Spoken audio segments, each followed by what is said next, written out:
I come back. Every year I get newer. I'm the dust on the moon, I'm the trash in the sewer. Let's go. I come back. Every year I get brighter. If you thinking hip-hop is alive, hold up your lighter. Let's go. I come back. Every year I'm expanding, talking to developers about the city we planning. Come on. I come back. Through any endeavor, this is hip-hop, we gon' last forever. Hip means to know, it's a form of intelligence. To be hip is to be update and relevant. Hop is a form of movement. You can't just observe a hop, you gotta hop up and do it. Hip and hop is more than music. Hip is the knowledge, hop is the movement. Hip and hop is intelligent movement or relevant movement. We selling the music, so write this down on your black books and journals. Hip hop culture is eternal. Run and tell all your friends. An ancient civilization has been born again. It's a fact. I come back. Every year I'm the strongest. KRS, Marley Marl, yet we last the longest. Let's go. I come back. Cause I'm not in the physical, I create myself, man. I live in the spiritual. I come back through the cycles of life. If you've been here once, you gon' be here twice. So I tell you, I come back. Cause you must learn too. Hip hop culture is eternal.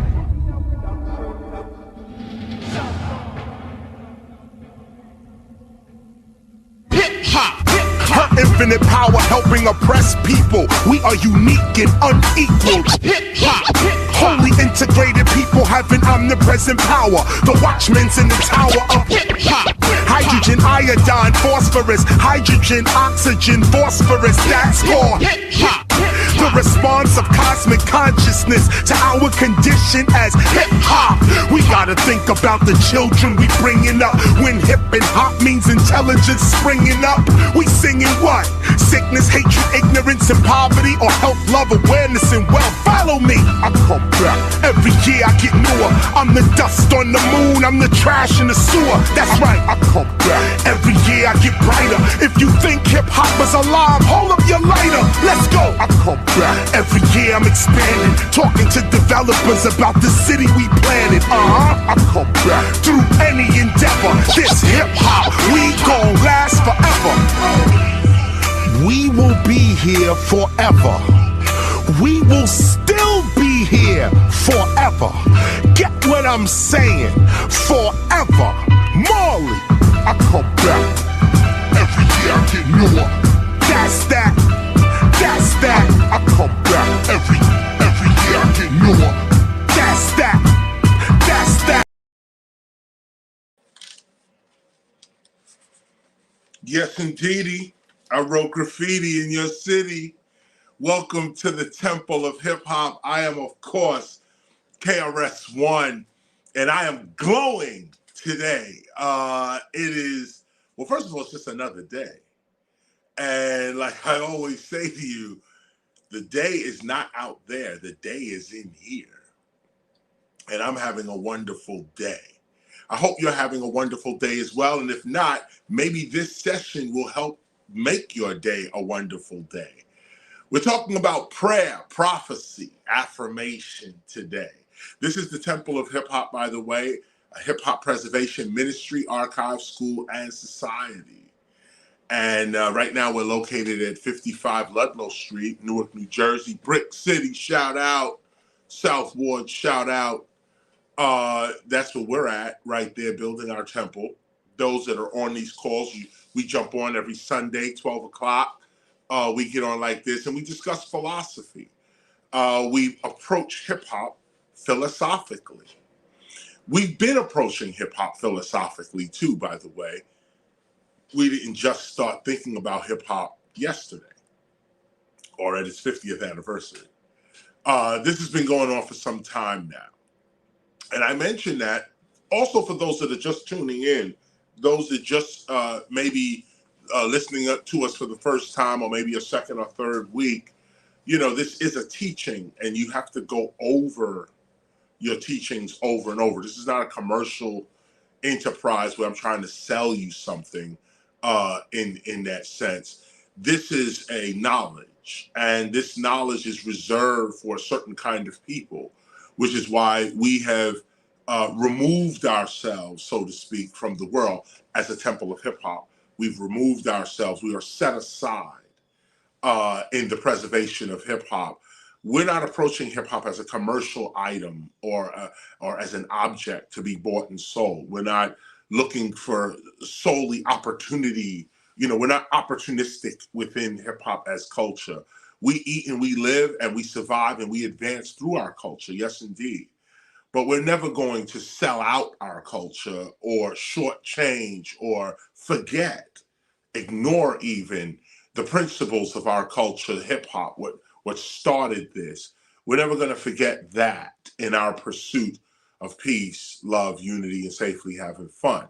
So we've set ourselves aside, and we are called the Temple of Hip Hop. And everything about us is outlined in the gospel of hip hop. Matter of fact, give me a fresh gospel. No, yours look beat up. Oh, here, thank you. I got it. I got one here. The gospel of hip hop. Most of our gospels, as you just heard, are all chewed up because we're constantly studying and reading from them, and we travel with them as well. This is a fresh copy. You can get this anywhere, Amazon or wherever. Or in 2024, you'll be able. I mean, not 2024. 2024. Next year, you'll be able to order these directly from us as well. Right now, they're just in the book world. You could always order them, and I appreciate that as well. I totally appreciate the fact that you can get the gospel of hip hop pretty much anywhere anybody's distributing books. But those of you who have read the gospel with us over the last 2-3 years, you'll notice that there were errors in the book that we outlined.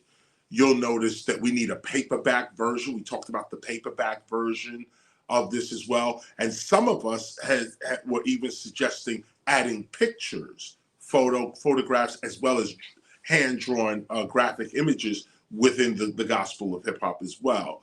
We're going to look at that in 2024. We're definitely going to look at that. But this here outlines everything that our temple of hip hop is all about. We're trying to be, or we are, I should say, we hold ourselves out to be as transparent as we possibly can be. This is no BS. This is no scam. This is no nothing. This is exactly what we said we were going to do in our early days of hip hop. And this is what I want to talk to you about today. We have several presentations we're going to lay on you today. We're going to read. It's going to be pretty long, or full, I should say. We're talking about prayer. Now, wait a minute. Before I get into that, wait a minute. I was just about to jump head straight into the prayer. But let me just hit you real quick to the schedule.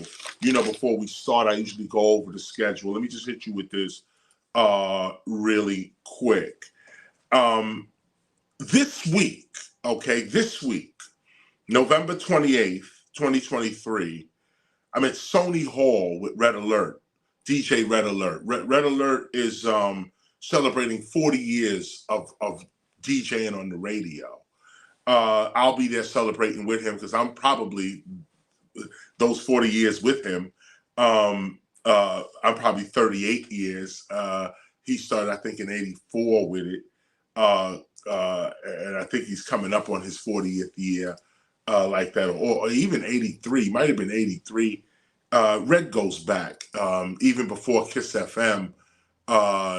There's WNWK, and then before that it was WHBI. And Red Alert was part of all of that. So he's celebrating 40 years in radio as a radio DJ. That's November 28th. That's Sony Hall. I play that place all the time. But Red has his party there, so he's going to be there. And I think that's Tuesday, November 28th. Wednesday, November 29th, from 11 a.m. to 4 p.m., the Temple of Hip Hop is hosting its first annual Friendsgiving brunch. Friendsgiving brunch and coat giveaway. This is and we're proud to be part of that as well. Shout out to Corinne, Miss Corinne Haynes, and Pat Council. Shout out to Pat Council, Councilman Pat Council, and everybody that's holding it down at Apostle House as well. This is all, I mean, for the rest of the world, these are just names. But to the people of Newark, New Jersey, you know exactly what I'm talking about, who I'm talking about, as well. When I say Miss Corinne Haynes, when I say Councilman Patrick Council, and of course Apostle House, we're taking three different shelters, homeless people, homeless shelters for homeless people, and we're bringing them to the Temple of Hip Hop on November 29th. And Ms. Haynes and Pat Council, they're organizing or leading the way for this as well. We're having a Friendsgiving brunch and coat giveaway. The city of Newark will be giving away coats at our Temple of Hip Hop facility. We're going to be bringing in the people from these three shelters, feeding them. It's a brunch. So it's like a breakfast, lunch kind of thing. Feed them, let them know what's going on as well, and give an encouraging word, a positive word that day. That's November 29th. The same day, okay, it's going to be a long day, y'all. Same day, we're at SOBs. It's Hip Hop History Month. So we are celebrating Hip Hop History Month at SOBs. The Temple of Hip Hop is converging onto SOBs to celebrate Hip Hop History Month. 2 days there. We're doing the 29th and the 30th. The 29th, now mind you, the same day from 11 a.m. to 4 p.m., we're at the Temple in Newark, New Jersey. We're feeding the homeless. We're giving a good word. We're giving out coats. And that's with the city of Newark. Then that probably about 3-4 o'clock, toward the end of that ceremony, we run down to Manhattan to SOBs. It's 204 Varick Street in Manhattan, New York, as they would say. So we run down there real quick, and we set up for our lecture in celebration of Hip Hop History Month. We are doing a lecture entitled Hip Hop and History. Lecture entitled Hip Hop and History. Some of you that have already studied the gospel of hip hop, you know what I'm going to come with. Super historical hip hop, meta historical hip hop. This is what we're going to be discussing. We're going to be looking at the nature of history itself and asking, is history the correct methodology for the documentation of hip hop's past? And so we're going to look at that. It's called Hip Hop and History. And so we're going to look at hip hop and history. That's on the November 29th, the evening of the 29th. Afterwards, there'll be a DJ, some live performances as well.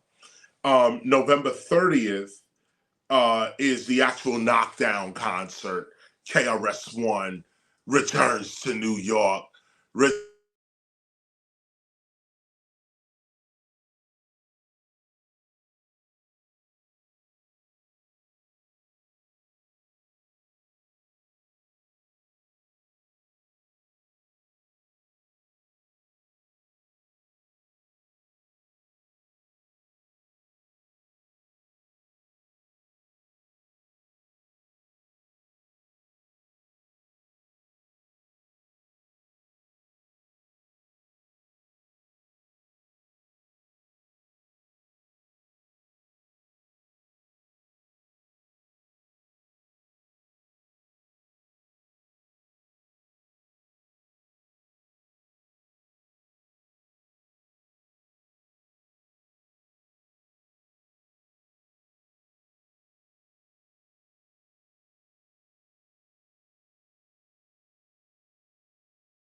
The mic was off.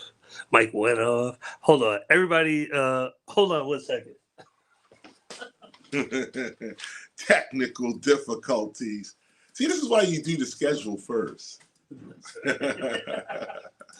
Hold on, everyone. We're just going to switch ourselves around.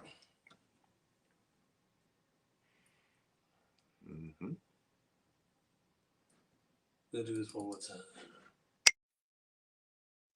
I come back. Every year I get newer. I'm the dust on the moon. I'm the trash in the sewer. Let's go. I come back. Every year I get brighter. If you thinking hip hop is alive, hold up your lighter. Let's go. I come back. Every year I'm expanding. Talking to developers about the city we planning. Come on. I come back. Through any endeavor. This is hip hop. We gon' last forever.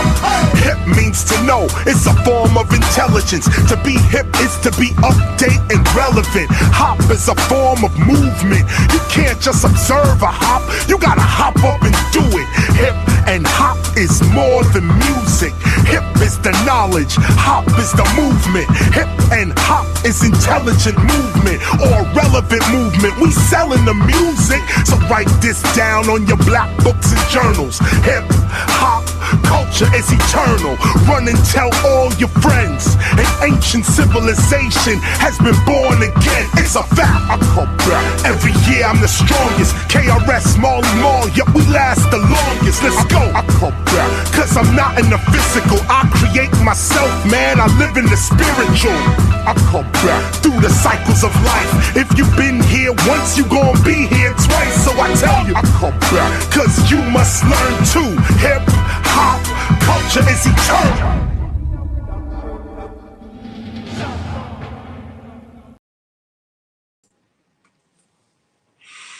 Yes, indeed, we have returned, and I thank you for your patience with that technical difficulty as well. We're using multiple computers and phones, by the way, and information is coming in while we're actually trying to conduct our lesson.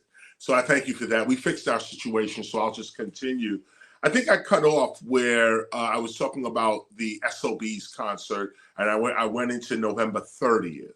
Let me just pick up from right there, November 30th. November 30th, like I said, is the second part of our celebration of Hip Hop History Month. The first part is the 29th with a lecture. The second part, the 30th, is the grab the mic and get busy part of the celebration. Straight concert. It is an open mic. I'm there with Hakeem Green as well and others as well. People are confirming even as I speak, but it's going to be a nice night. SOBs is always a nice night. And what I was getting into before we got cut was that SOBs is also celebrating its 40th anniversary as well. SOBs, the reason we call it SOBs is called Sounds of Brazil. Shout out Brazil.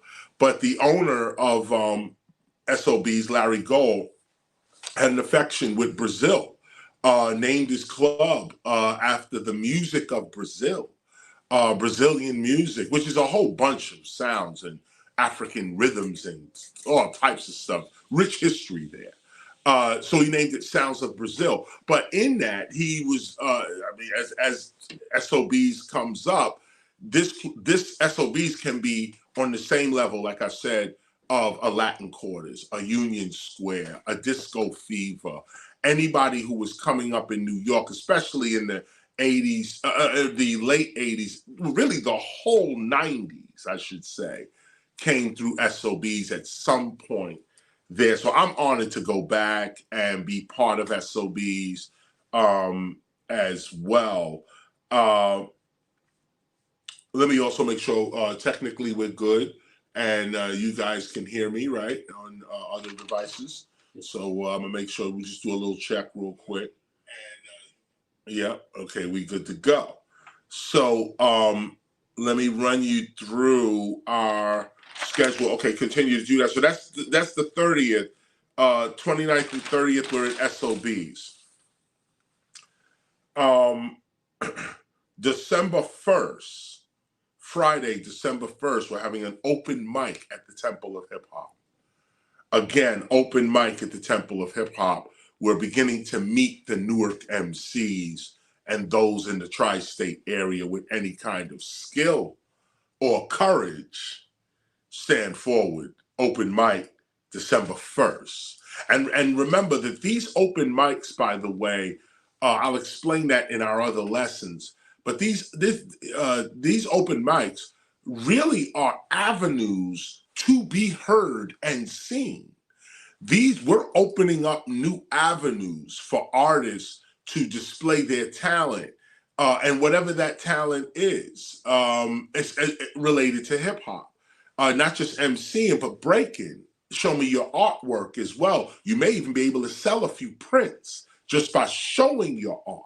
You know what I'm saying? Then, of course, there's breaking and DJing and MCing and beatboxing and so on.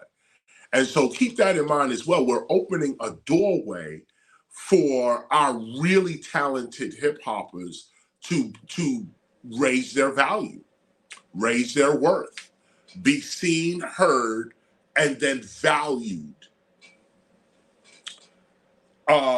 Saturday, December 2nd, we're having an orientation.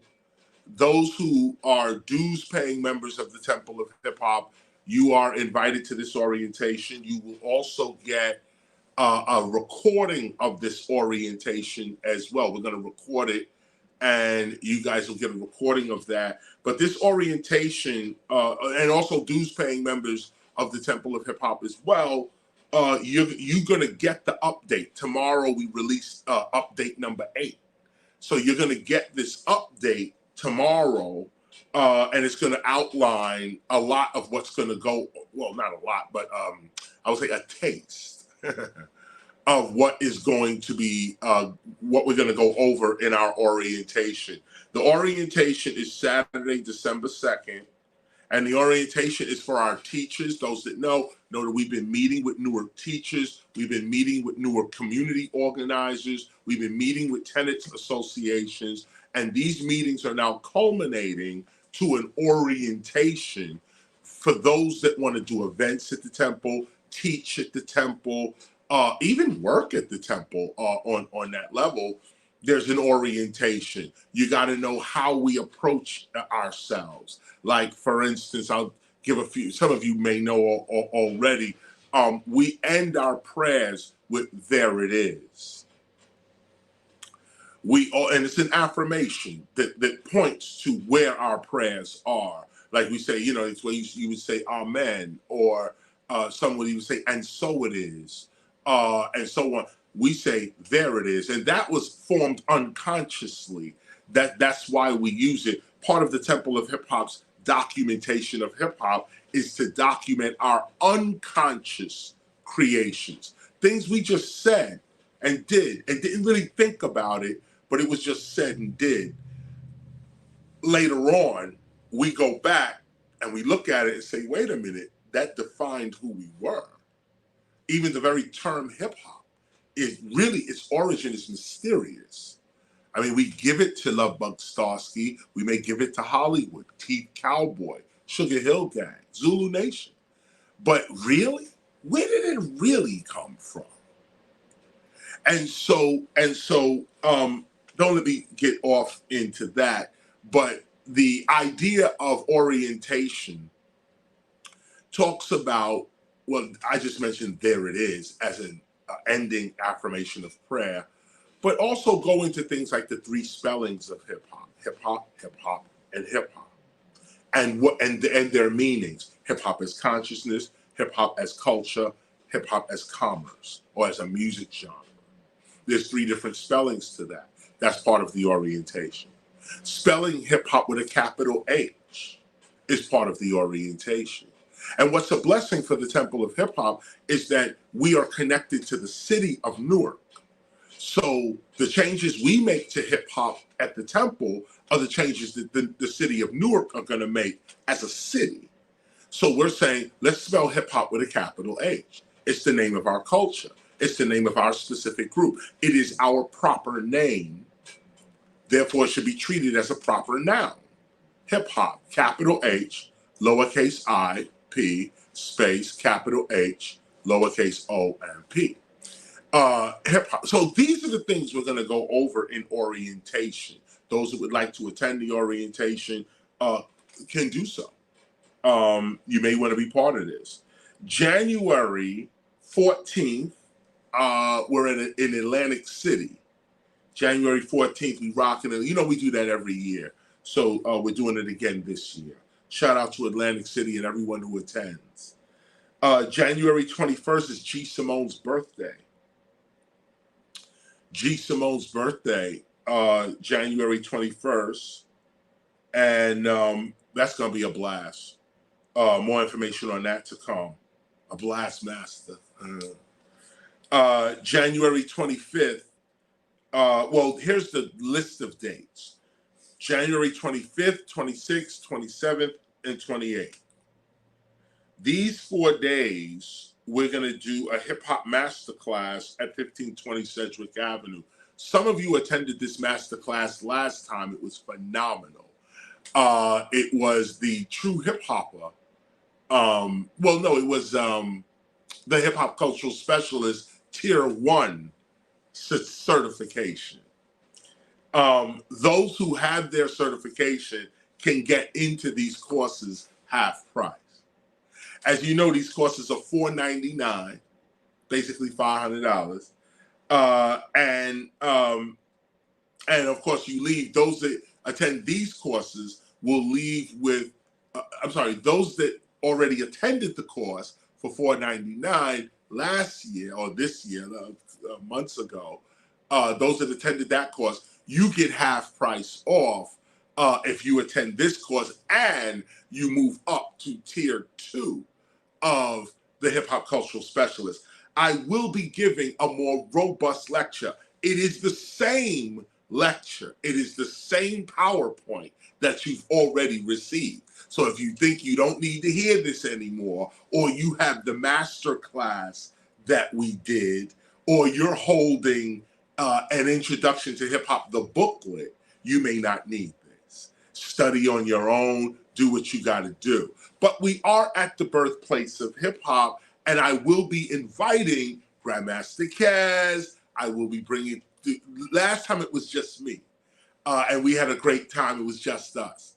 This time there'll be more teachers as part of this as well. You may want to look at it, but it's a 4-day course. January 25th, 26th, 27th, and 28th, 2003. We're at 1520 Sedgwick Avenue in the Bronx. We'll be holding our second hip hop master class for hip hop cultural specialists. This will be Tier 2. And more information on how to RSVP and do that will come up later. I'm just giving you the headlines right now. February 2nd, we're in Washington, D.C. Straight concert, that's all it is. Although I might get some business done while I'm there. There's a few people I'd like to see, one of which is Master G from Sugar Hill Gang. I'd like to run up on him, maybe have dinner or something. There's also the African American Museum.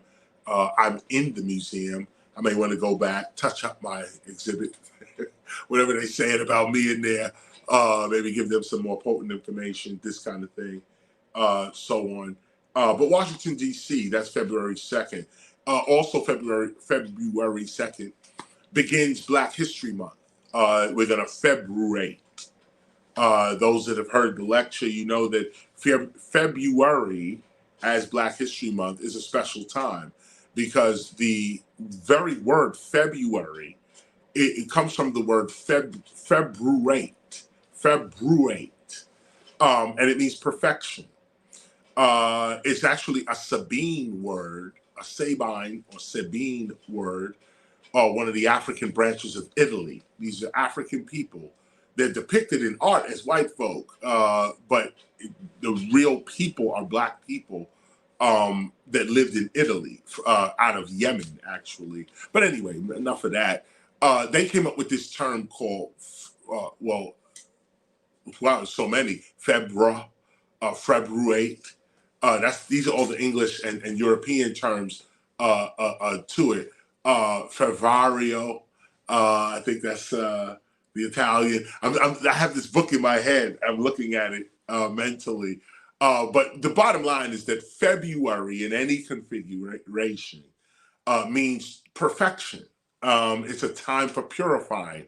It was the time for purification amongst the Africans first, and Rome co-opted it, and it became a festival for Rome, a time of purification during that time. So February begins our time of purification, our time of self-reflection, and it's just so funny that it happens to also be Black History Month. Washington, D.C. begins a concert there, and because it's the beginning of Black History Month, we may run over to the African American Museum and actually do that. February 18th, I'm in San Francisco.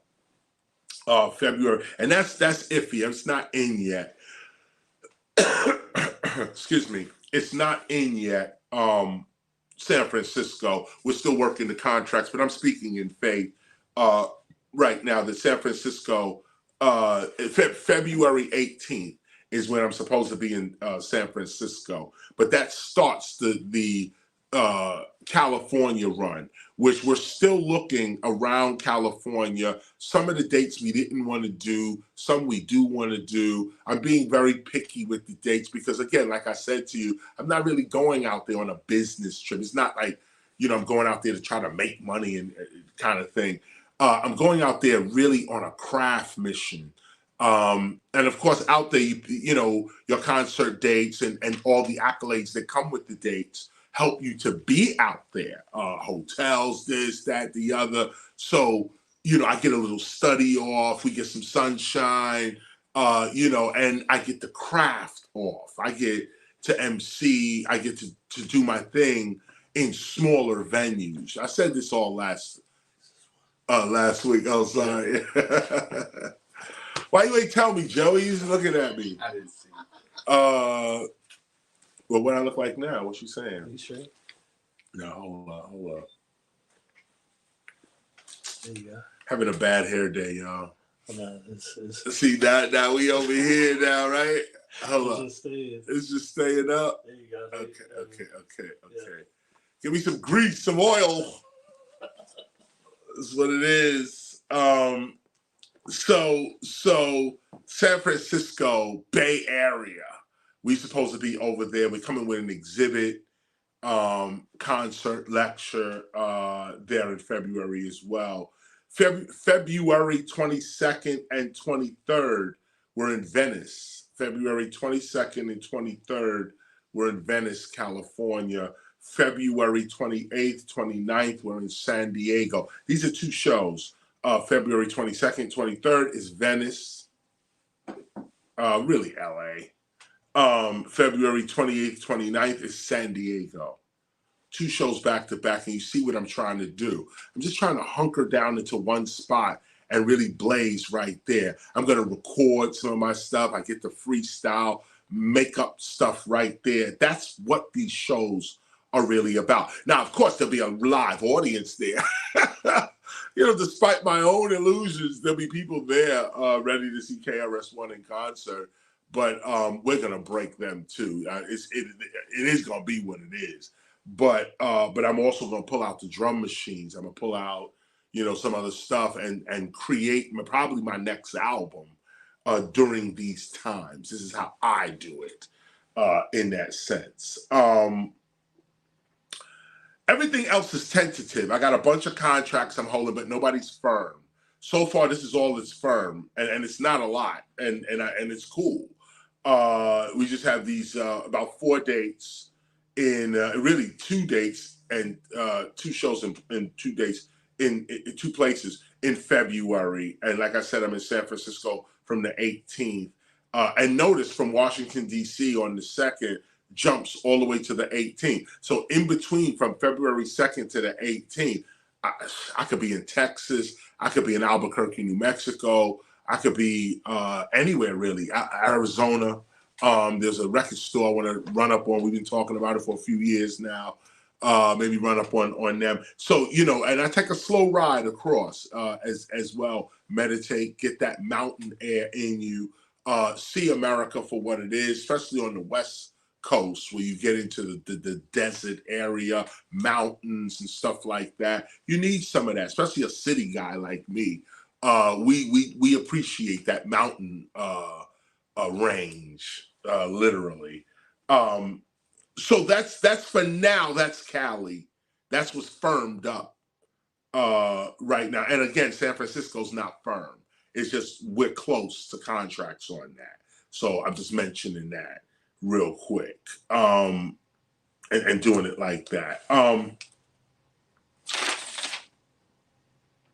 Righteousness, that's the end of the schedule, or what we have on our schedule. Let's go right into our read. Like I said to you, now, mind you, this is not a read. Oh man, okay. This is going to be a listen, okay? Because although I can tell you to go to perform prayer, is page 186. If you have the Gospel of Hip Hop, you could go to perform prayer on page 186, but that's not what I'm reading. I'm going to read from a special book that has, it's like, it was a book, it's the Gospel of Hip Hop, but it is the more expanded version. The Gospel of Hip Hop that we have is the edited, published version. There's a gospel that I have and others that were with me when this was being put together. You have what is called the second instrument. It's a second instrument. And it's not the second instrument. And the point is that we thought it was going to be the second instrument. Remember, this one here, this is the first instrument. The first instrument. So we, some odd years ago, thought that the second instrument was going to be a more expanded version of the first instrument. So we was just going to expand everything, leave everything the way it was, but add more understandings or overstanding to the entire book, but leave everything where it is. So everything got expanded in this. This is a mock-up version of it. You can see this kind of thing. I had to glue it down and stuff. It's an old version, but some of us have this about 10, 15 years ago. Maybe, yeah, about 15 coming up on now. But you'll see it says second instrument. So we expanded the gospel, but we never put it out. Just those of us that like to read a more expanded version of the Gospel of Hip Hop, we refer to this. So what I'm going to do is read you perform prayer from this version of the Gospel of Hip Hop because it's more expanded. And instead of me speaking to you like this about, or stopping every 5 minutes to explain these paragraphs, much of it is explained right here if I just read it to you. It's all explained right here. Of course, we will stop and paraphrase and stuff, but most of what I need to say is actually right here. Now, what are we doing today? We're talking about prayer, and we're talking about prophecy, and we're talking about purpose. Prayer, prophecy, and purpose. And I want you to think about your goals in life. This is it right here. This is it. I want you to think about your goals in life. Okay. And how you actually are supposed to get there. Now, we teach in real time. So I'm going to show you some things today that are in real time teaching. Okay. Real time teaching about the fulfillment of goals, the fulfillment of when you say something and then actually getting it. See, not many people experience that. So this is why the world is losing faith as well. There's not enough examples of faith being manifested, vision being completed, goals being reached. Everybody's still gonna get to where they gotta get to. Not there yet. And this is taking the faith away from a lot of people.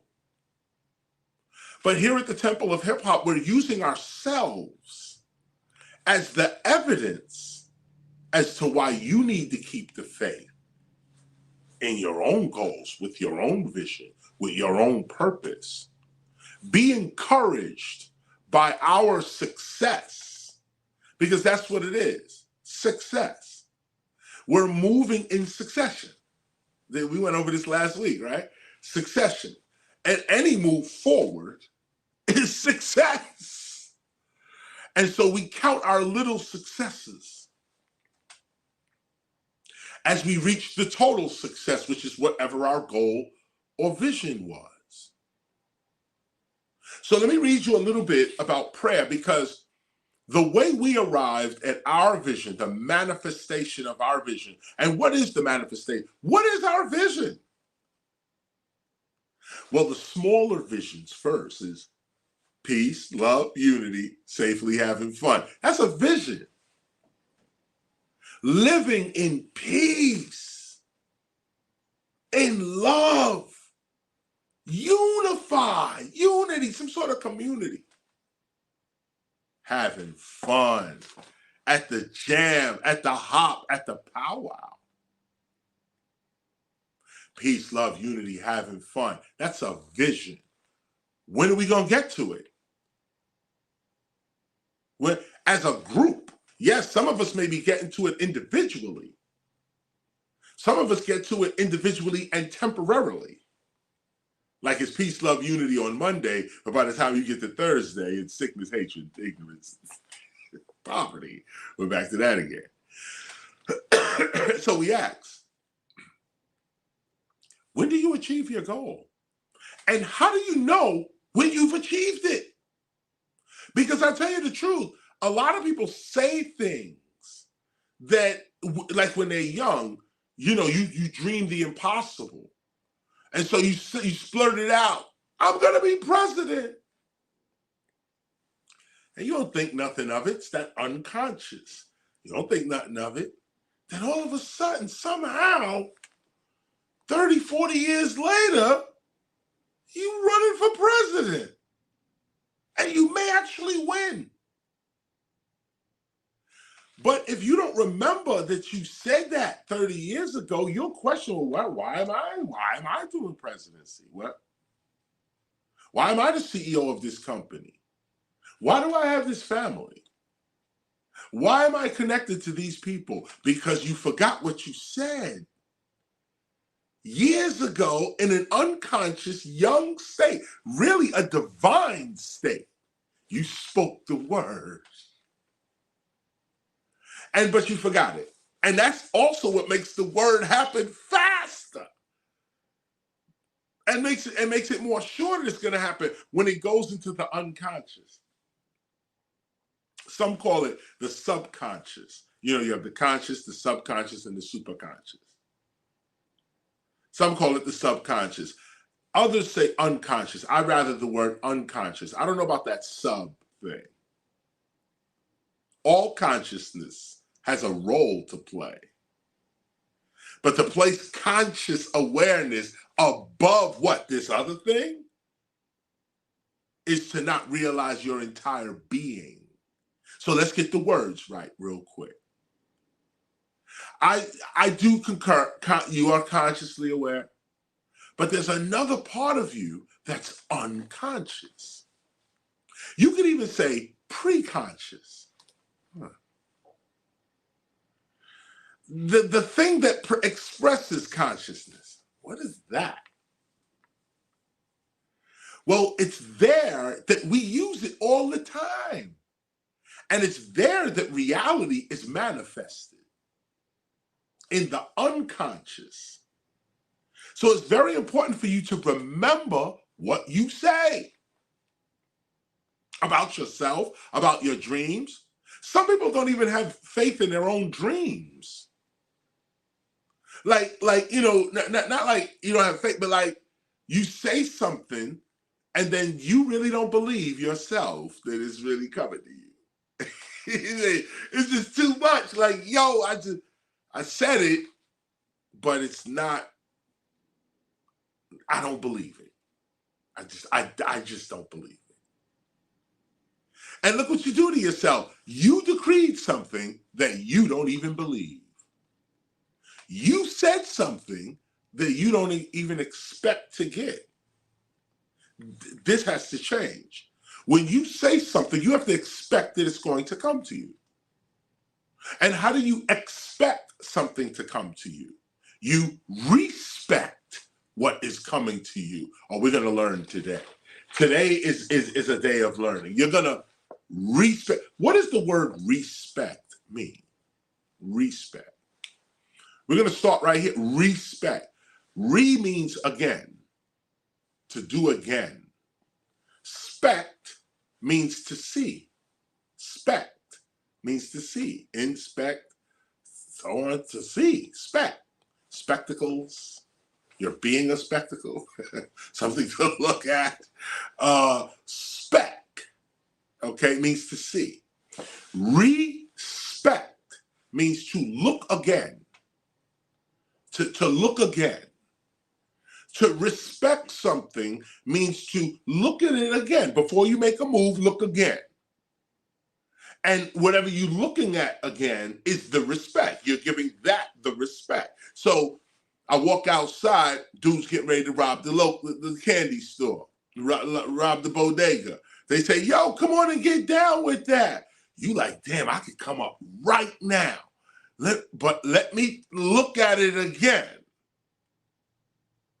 Do I really want that jail time?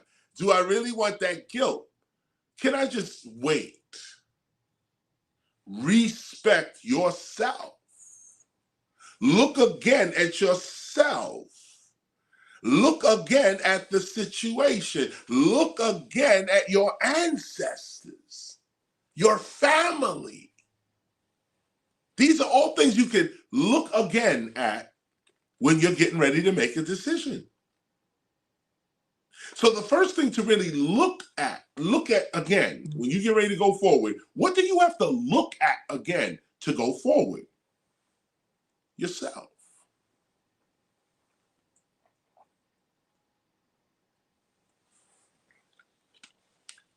When you respect yourself,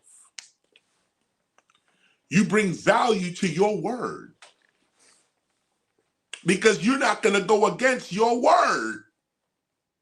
My word is my bond. My word is my bond. Word bond.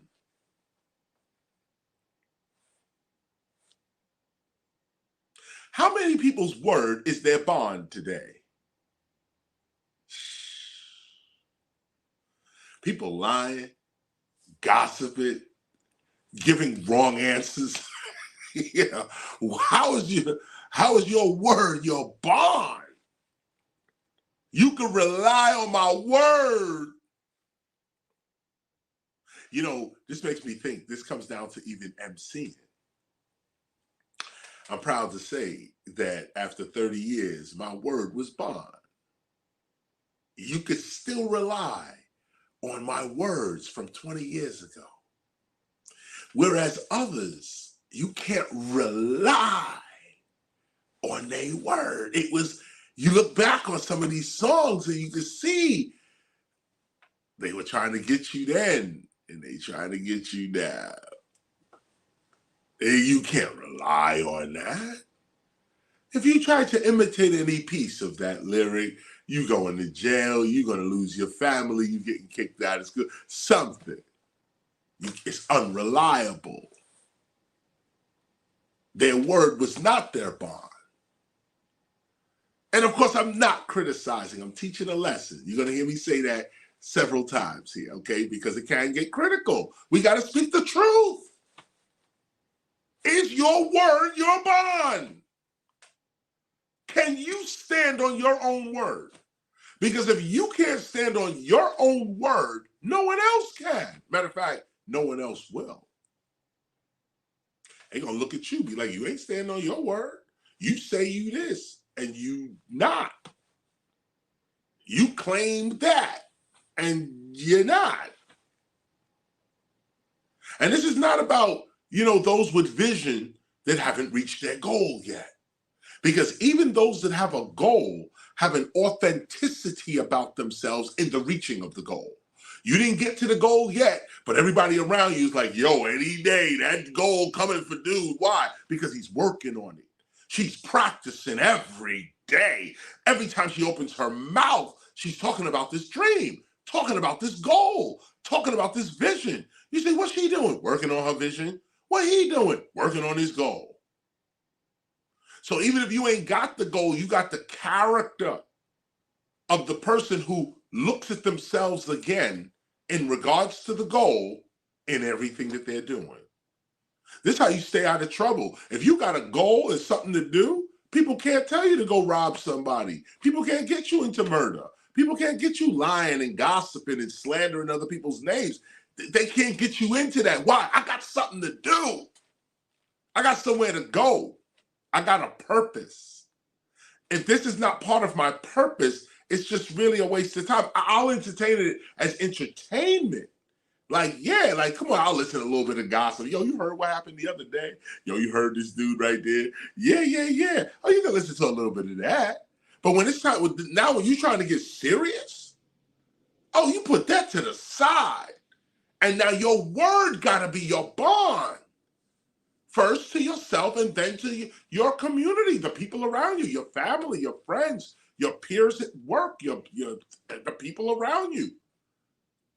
Can they rely? Do you do what you say you're gonna do?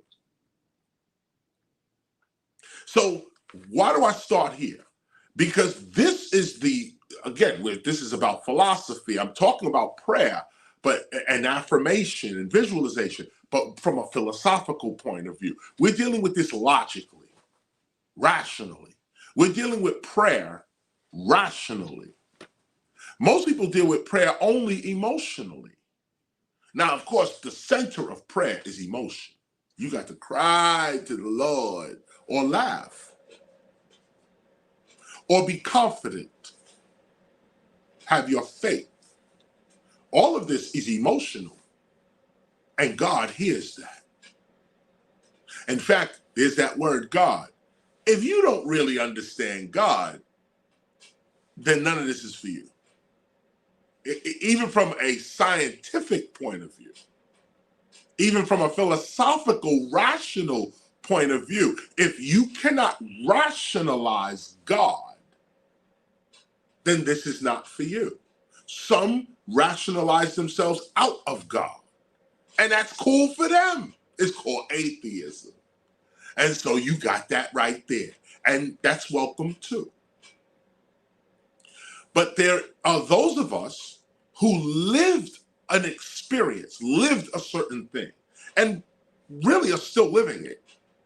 There's a group of us that live a certain way, and we are experiencing the presence, the intelligence, the protection, the love, the guidance of something larger than ourselves. The way in which our mind can detect another human being is the way our mind is detecting a higher intelligence that's showing itself through the circumstances and situations of life itself. It's like as if the air itself is a being. This is what we are referring to when we say God guiding our direction. There's no name for this experience. There's no place for it. All of those concepts have no meaning to the relationship that myself and others are experiencing as God. So from a rational point of view, I can't not perceive God. I don't believe God. That's like saying, do I believe in my mother? Well, I believe she does do some stuff. I believe she ain't gonna do other stuff. Do I believe in my kids? Yeah, I believe in them sometimes. Other times, nah, I ain't gonna do that. Do you believe in God? I don't know if I believe in God, but I could see God. Yeah. Oh yeah, I perceive that there is a higher intelligence that has guided me my entire life. When I look back in my unconscious state, I see guidance, I see love, I see protection. I see myself being placed at places I had no idea why I was even there. But somehow, later on in life, you needed to be there. Now, if you can't see the rationale in that, the logic in it, not make believe, but the logic in it, where you say, what is it that brought my mother and father together? Is it, when do I start myself? Is it at conception? Or is it at birth? Or is it when my mother and father met? Or is it when their mother and father met? Or is it when their mothers and father met? Because if my great-great-grandmother didn't meet my great-great-grandfather, there'd be no great-grandmother or great-grandfather, there'd be no grandmother, there'd be no grandfather, there'd be no mother, there'd be no father, there'd be no me. So where do I start myself? My real self. I have traits that my mother doesn't have. I have traits that my father doesn't have. I have traits that my grandmother doesn't have, but my mother does have. I have traits that my great-grandmother has, that none of my family members got. Who am I really? Where do I start myself? Well, as hip hop, I am intelligence moving. I am hip awareness, aware, I'm hip, hopping, springing up, leaping forward. That's a damn good place to start. Consciousness, awareness, leaping up and moving forward. Now, any name you want to put to that, you can go right ahead. But right here, I think we solved it, didn't we? Consciousness in motion. Not flesh in motion. Consciousness, awareness, moving. Now, this awareness is aware of something bigger than itself. It's enjoying it. It speaks to it, and the it speaks back. This is not make-believe. This is what's happening. This is what is happening, and it's called prayer. It's called visualization. It's called affirmation. That these are the words. And it's known throughout history that humans can do this. Now, some people want to say it's make-believe. Some people want to downplay it. Some people want to, okay, whatever. Some people wait for science to prove it. And keep in mind, science is so slow because everything science is proven, philosophers already proved it. Like everything science proves, you can always go back to one of these guys in the bush somewhere and say, but they said the same thing. You know, and science comes out and says, well, we for so many years, we thought it was this. Now we know that it's this. So now because you know it's this, now we got to know it's that. I think that's called mental slavery. Where you can't even think on your own. Your head, your mind, not even your head, your mind, your hip is connected to their hop. Wow. You're being dragged along by their ideas.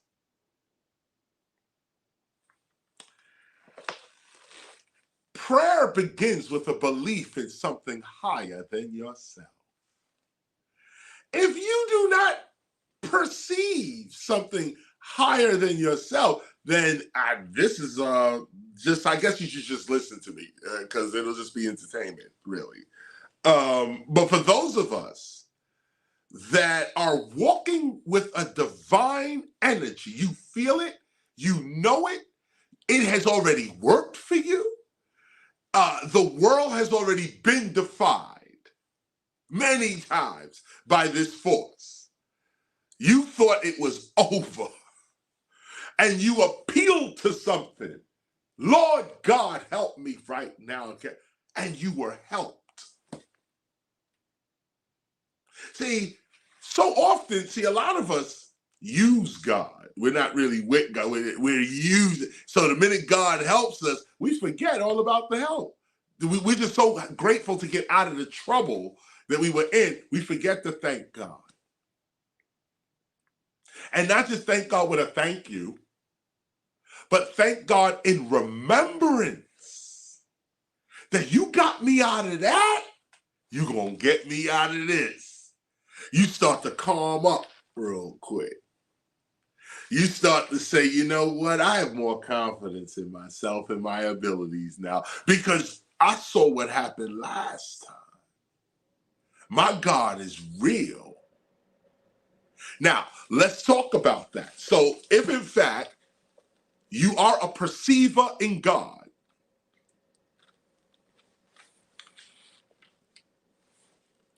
this is the extended version of perform prayer. Both regularly and randomly, raise your heart to God in prayer. You hear what I said? Regularly and randomly, raise your heart to God in prayer. Make time to pray. Take time to pray. Pray in the shower. Pray while driving, while walking, working, etc.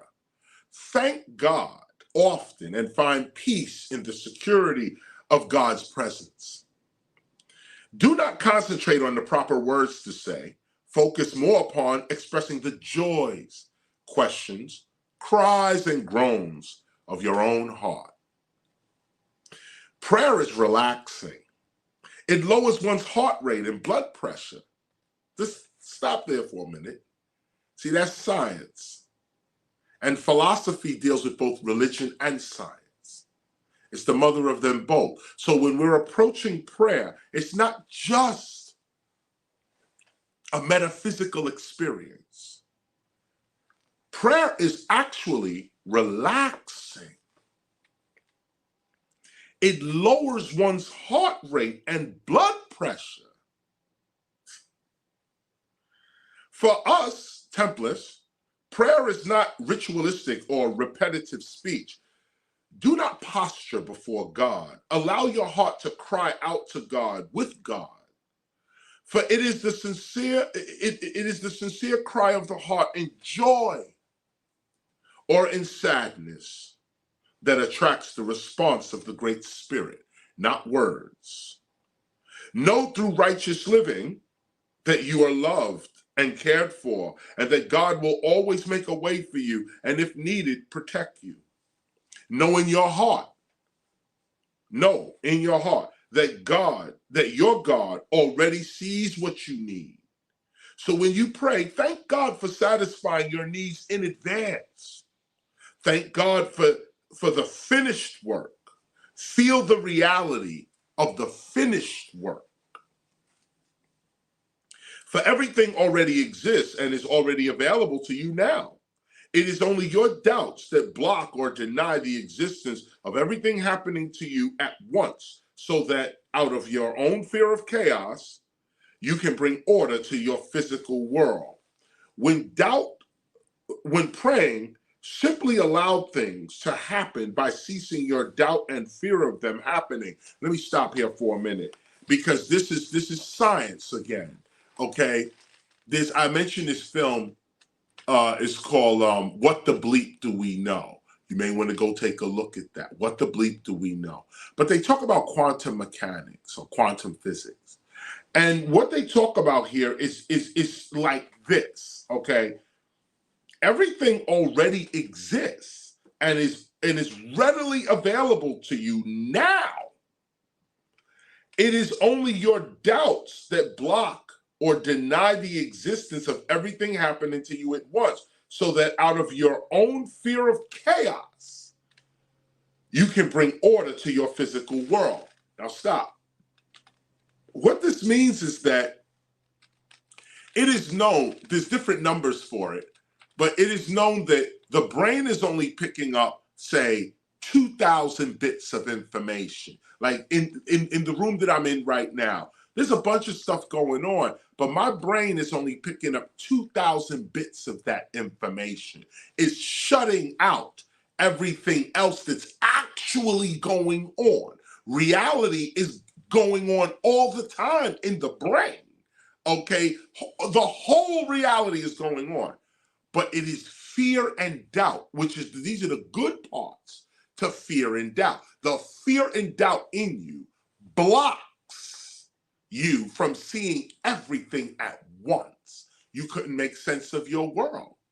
So 2,000, so say out of 2 trillion bits of information in your room, you're shutting all that out to just deal with 2,000 bits of information.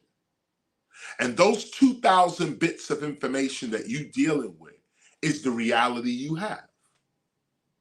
This is the reality you see. A chair, a table, a floor, a ceiling, air, everything, your body. This is 2,000 bits of information. And this is what you're dealing with. But if you could see reality for real, you would see that everything is in everything. It's all right here. It's already here. But it's not here because it's in dimensions of the mind. And the mind is outside of time. So the mind can conjure up your vision right now. But to make it visible to the 5 senses, for the eye, ear, touch, taste it, smell it, for these senses to get your vision, you got to go through time. And time is the great equalizer. This is what has us forgetting what we said. This is what has us staying steadfast on what we said for years until it comes. Time is what gives us a chance to change our minds. What if everything you said could happen instantly? You'd be dead tomorrow. Sometimes you need a moment to think, I didn't mean that, and retract your intent, because that's what fuels the words, your intent. You can always retract the intent. They say you can't take back words. That's not true. You can take back any word. You take back the intent. I don't mean that anymore. The word will die. So at the end of the day, I just want to make this clear, because we're reading about prayer scientifically. We're reading about prayer, well, we're doing both religion and science, but that's called philosophy. Philosophy, love of wisdom, love of making the right decision. So when praying, simply allow things to happen by ceasing your doubt and or fear of them happening. What you want, you probably are afraid of. Go deep and dig it into yourself. The things you really want for yourself, you're probably afraid of it. And not afraid like, I'm afraid, not like that, but intimidated by your own dreams.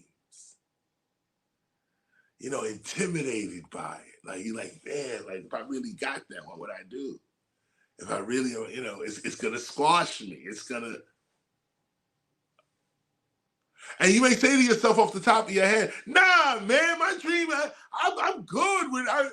But go deeper. Go deeper. And also go deeper to ask yourself, how long have you been waiting for this dream? How long have you been waiting for this particular vision to manifest?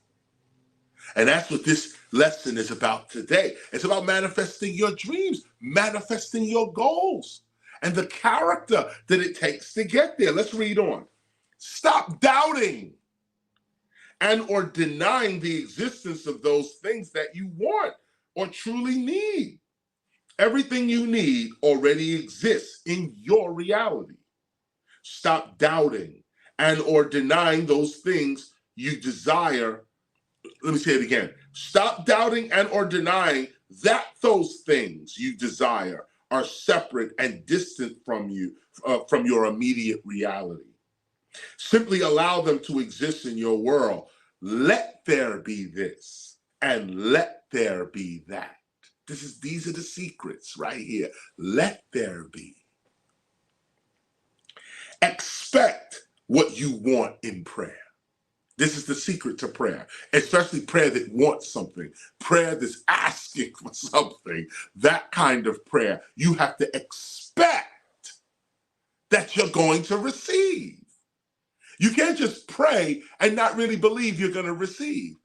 That's what people give prayer a bad name. I prayed and nothing happened because you didn't really believe anything was going to happen. And look at what it is. If you believe something's going to happen, it's going to happen. So when you pray, believe that come on, man, this is ABC. But sometimes you need philosophy to come with logic and reason. Logic and reason. Whatever the mind perceives is real to the mind. So your dreams and goals are real to you. Whatever the mind perceives is real. Now, the only thing that makes it not, or should I say, what makes it physically real, the only thing that will make it physically real is when your dreams can be detected by one or more, two of your five senses. That's what makes something real. And physically real. That's what makes something physically real or just real. But reality, real, is first whatever the mind can perceive. Remember, the senses is only senses for the mind. So it's the mind has to perceive something in order for it to be real. Yet you can conjure up ideas and visions in the mind without it being real in physical reality. So what is real? What is real? How do you manifest reality? You use time. You use space. Space and time are the receptacles of ideas. They are the basket of consciousness, of ideas, of vision, of dream. This is what you use your space and your time on. When you get ready to do something, look again, respect your space and your time. Because it's these things that are the oven and stove of your ideas, space and time. Being in the right place at the right time. Having the space at the time.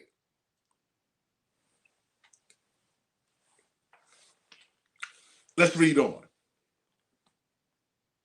Stop doubting and or denying stop doubting or denying that those things you desire are separate and distant from your immediate reality. Simply allow them to exist in your world. That's what I want to say again. Let there be this. Let there be that. Expect what you want in prayer. This is very important because the universe works through possibilities, not finalities. When praying, it is best to intend your prayer, not speak it. Did you hear me? It is best to intend your prayer. Feel it into existence. Put yourself in a state of answered prayer. What would you feel like if in fact, seriously, the $1 million check came in the mail, miraculously, something stupid happened, and you went, and there it was right there. You checked your account, and it said $1 million. What would you feel like? Give yourself that feeling right now. Give yourself that feeling.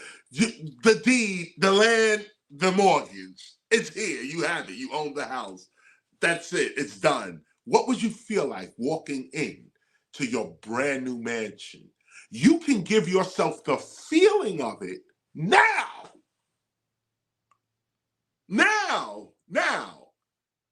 You say, well, Chris, I ain't got it now. That's because you ain't give yourself the feeling of it now. Come on now. Give yourself the feeling now. This is, and why I say that? Because if you give yourself the feeling of the answered prayer, not only is your mind already enjoying it, but the unconscious part of you is going to respond, and you're going to wind up in places that's going to answer your prayer. You know what it's like? You don't see the car you want until you buy one. The minute you buy the car, you see everybody with the same car. Okay, but before that, you didn't see the car. You saw it once or twice, and you said, yeah, I was. Same thing with the jacket. You buy a jacket, like, yeah, nobody got this. Walk outside, the whole block got it. You didn't see it. And this is the same thing. Life works like this. Life responds to your feelings about it. It responds to it. So if you don't feel something, life ain't gonna match that feeling either. And life matches your feelings with real life. So it's gonna bring you what's gonna match your feeling. You have to have the feeling of victory first for the victory to come. And look at it the opposite way. I prayed for the victory. I didn't really think I was gonna get it. Then it happened. Victory. Now you're unprepared and you're unworthy. Victory gone. How many people got what they needed but was unprepared themselves? The worst thing in the world is to get what you prayed for, but you don't have big enough hands to carry it. You don't have a basket big enough to get. Your thinking was so small, and God blessed you with a crazy, but you didn't expect it. Expect what you want in prayer. This is the word is expect. And look at the word expect. Again. What you want in prayer, and I got to look at what that X means in front of the pack. Come on, expect. What's that? What is that? We should get the Oxford out real quick. This is very important because the universe works through possibilities, not finalities. When praying, it is best to intend your prayer, not speak it. It is best to feel your answered prayer, not ask your prayer to be answered. Like, in other words, you're asking God to answer your prayer. God, if you do this for me, God, answer my prayer. God don't speak English. God don't speak French, Spanish, Swahili, Zulu, Chinese, Japanese. Sorry. The infinite intelligence, of course, could probably decipher what you're saying. But the language of God is the heart. The language of God is feeling. It's reality. It's intimacy. It's love. This is the language of God, not words.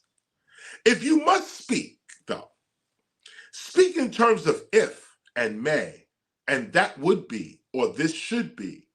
The universe speaks in this way. It speaks in possibilities, not indefinites. However, it is important to remember that God is an exact God. Everything that you need, you really already have. That's the exactness. The speed of God's activity appears as an exactness to the material world. Like God comes and boom, is exact what you need. The speed of God's activity appears as an exactness to the material world. Most of the time, we simply are not looking clearly enough into our own environments. Sometimes we also become convinced of the importance of things that we really do not need. Be careful. Fearful prayers hardly ever materialize. With your whole heart, feel the following prayer regularly. Feel this with your whole heart. And by the way, this is in the gospel. Let me just look real quick. I'm sorry. There's a prayer here that's very effective, but I just want to make sure here. Yes. Well, it goes across page 187.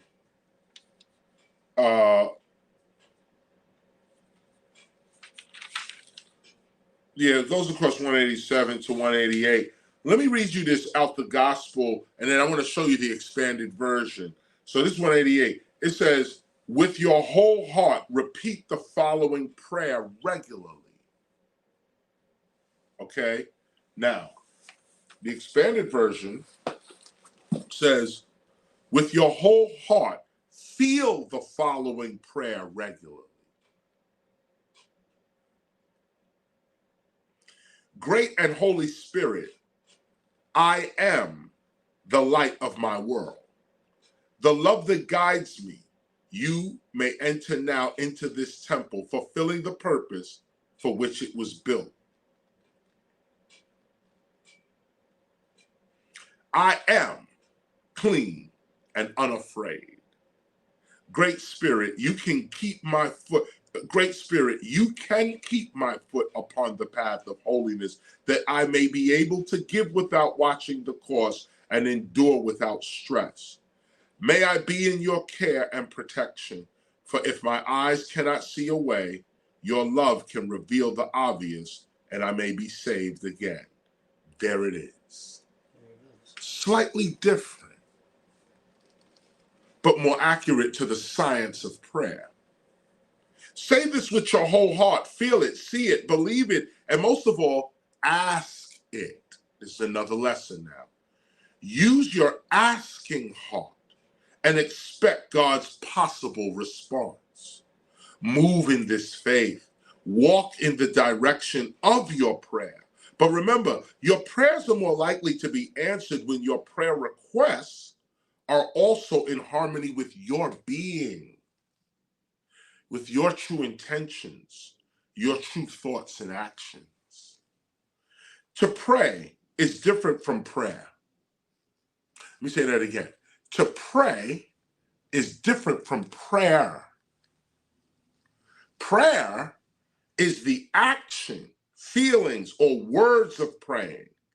However, to pray means to earnestly ask, to ask for something humbly as a favor or act of grace.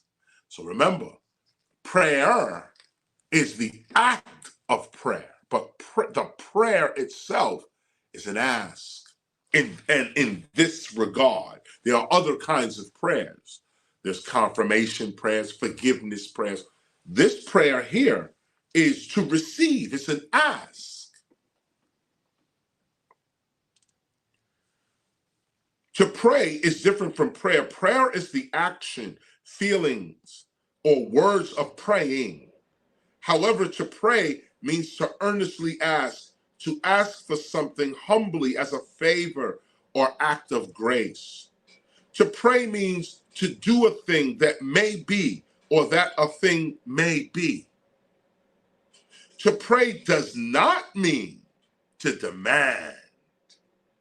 This means to pray, P-R-E-Y.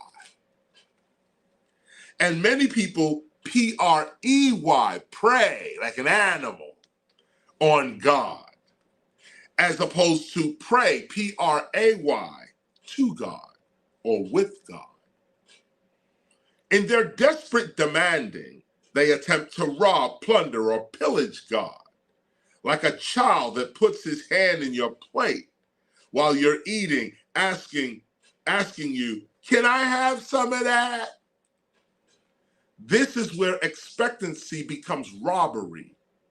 We must ask with expectancy, not demand with expectancy. And see, this is the character. This is the fundamental character of how prayers get answered. Most people, even metaphysicians and philosophers, they got this demanding attitude. I command the universe. They enslave God and have God working for them as opposed to them working for God or working with God. It's that character that wants to get something out of God, not work with God and receive whatever you need to complete the work. This is where expectancy becomes robbery. We must ask with expectancy. Ask, like you ask a friend, yo, can I get, you know he gonna give it to you, but you don't just grab. But you ask. And usually when you ask a friend to give you something, and you know he gonna give it to you, but you ask first, you usually get it with the respect on it because you asked first. Know this, hip-hoppers do not always get what we want in prayer. Most of the time we receive exactly who we are in life. For it is who we are that shall determine what we shall receive in prayer. You receive what you believe, and you achieve what you perceive. You get what you expect and respect.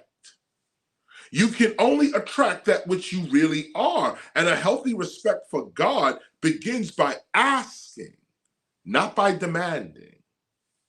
Those children who take from their father's plate will only get the portion that they manage to take with their little hands. But the children who ask their father to feed them get a whole meal, a meal they could have never made with their little hands, and it is served to them. To pray, you must truly love and respect God. You must have a firm trust and confidence that God provides for you even before you ask. Therefore, care not for what the world believes is valuable, and care not for how things may appear to be to your intellect. Recognize only the oneness and simply allow things to come to you. Everything you want is already with you now. Your reality is really a world of possibilities. You decide what comes in and out of your reality based upon your level of expectancy and fearlessness. But do not make the mistake, expectancy for I can have anything I want. This is a demanding attitude. And do not allow your fearlessness to put your hand in God's plate. When praying, you not only expect God, but you also respect God. Real prayer proves one's respect for God, and you get more of what you respect. Therefore, after you have opened your door of respectancy, open your door of expectancy. Be still and allow things to happen. The desires of the mind are achieved by being still. If you want the mind to work, you must stop using the body. It gets in the way. And likewise, I hope y'all hearing this, okay? Because I'm running through it. If you want the mind to work, you must stop using the body. It gets in the way. And likewise, if you want the spirit to work, you must stop using the mind. It too gets in the way. This practice will take courage at first because it is your own fears and disbelief that keeps all of the chaos of actual reality away from your conscious awareness. This is what prayer,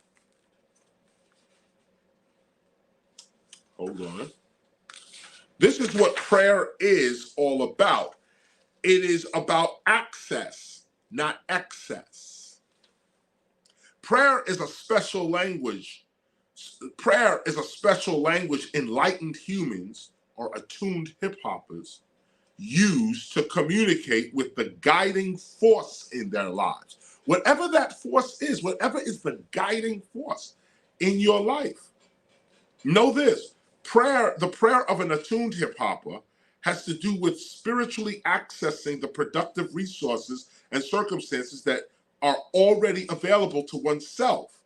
Nothing comes to you, everything comes through you. Now, look at this real quick. Just want to, hold on one second. I'm sorry, y'all. Well, I did look up expect. And it means to look out for, or originally from the Latin. To look out for. Yeah, it's saying it backwards. The X is out, and spectare is the to look. Spectare. They essentially took the S out. Right. So that the X could. You kind of figured that. Because the spec is what the key word is. All these other prefixes and, well, really prefixes, yeah, they're guiding you to the spec. Respec, inspec, expect. But that's interesting. Expect means to look out for. Right. And actually that X is probably an ancient symbol as well. That because the X is what you would mark a spot with. So to look out for the X, to, right, look out. The X was a Roman symbol back in the days as well, the crucifix. Yeah. People got nailed to that X. So anyway, thank you for that bit of information, son. What? And also I'm coming to this half real quick, and I'm gonna play you a produced piece. I'm going to play you a piece. I'm going to premiere a video as well. I'm going to premiere a video called 50 More Years. And those of you that were with us at 1520 Sedgwick Avenue, you remember we shot this video. It was crazy. But we shot it at the birthplace of hip hop. We did it for Hip Hop Hip Hop History Month. And Hip Hop Appreciation, that's right. No, we did it for Hip Hop History Month. And like I said, at the end of the month, we're culminating this week. We're at SOBs. I'm dropping a video, all of this type of stuff. But I'm going to drop the video within this lesson, because this lesson has to do with fulfilling prophecy, fulfilling prayers, seeing your visions come to fruition, manifestation, being true to your word, standing on your word, the importance of standing on your word until it actually happens. Have faith in that. Have expectancy. Believe in yourself. And we as a Temple of Hip Hop are trying to show you physical evidence of that belief in yourself. Let's read on a little bit more, and then we'll take a break and watch this piece. Because this is what I want to say right here. I'm going to start this again. Know this.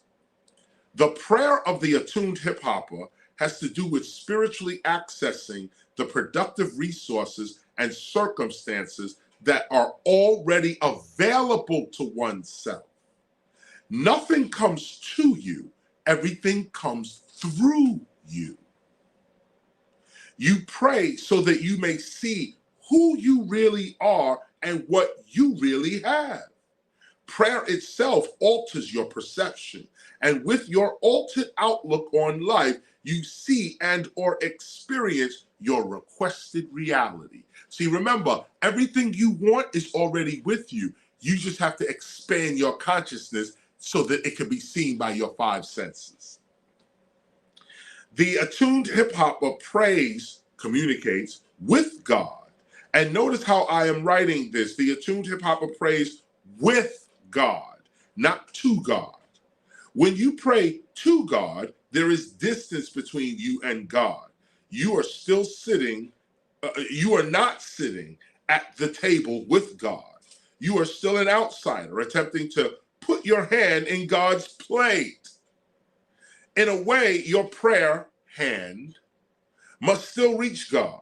But when you pray with God, there is no distance, no space, and no intervals of time. Your prayer request can happen instantly. You don't need to ask for food if you are already at the table with God eating with your own plate. When you pray, thank God and know that the blessing has already been granted and that it must only be revealed to you through you in time. Thank God for what you already have and ask to always be enlightened of God's plan. You always want your prayer requests to be in harmony with God. Sometimes God will give you your request only to show you how useless and silly your needed request actually was. I went through that many times. Before you ask about what you want, ask first to know what God wants for you. God is concerned with human development. So when you pray for yourself, sincerely pray for others, even those people that you do not personally know or do not even personally like. The heart that can sincerely do that is always heard by God. The son that asks if he can bring a friend over for dinner usually draws the respect of the father for the son. Remember, God is praying with you. What you need, God also needs for you. The Great Spirit answers all prayers. Now, wait, this is where I'm supposed to stop. Because this is the part where it says, all prayers are answered. You just have to be in the environment to receive that answered prayer. So let's stop here. And I'm going to show you this piece right now that goes into this more in depth. But we start off with the world premiere of 50 More Years. This is the crazy right here I'm going to drop on you. Watch this.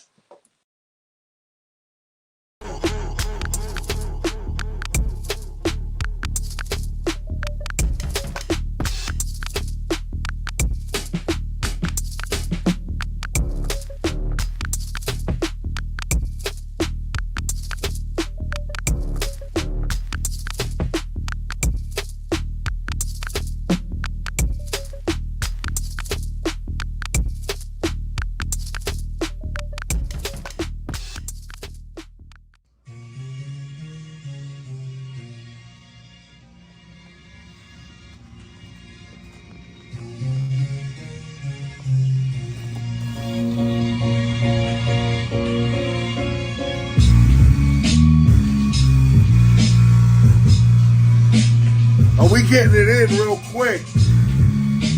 Just had to change my shirt, get into something more comfortable.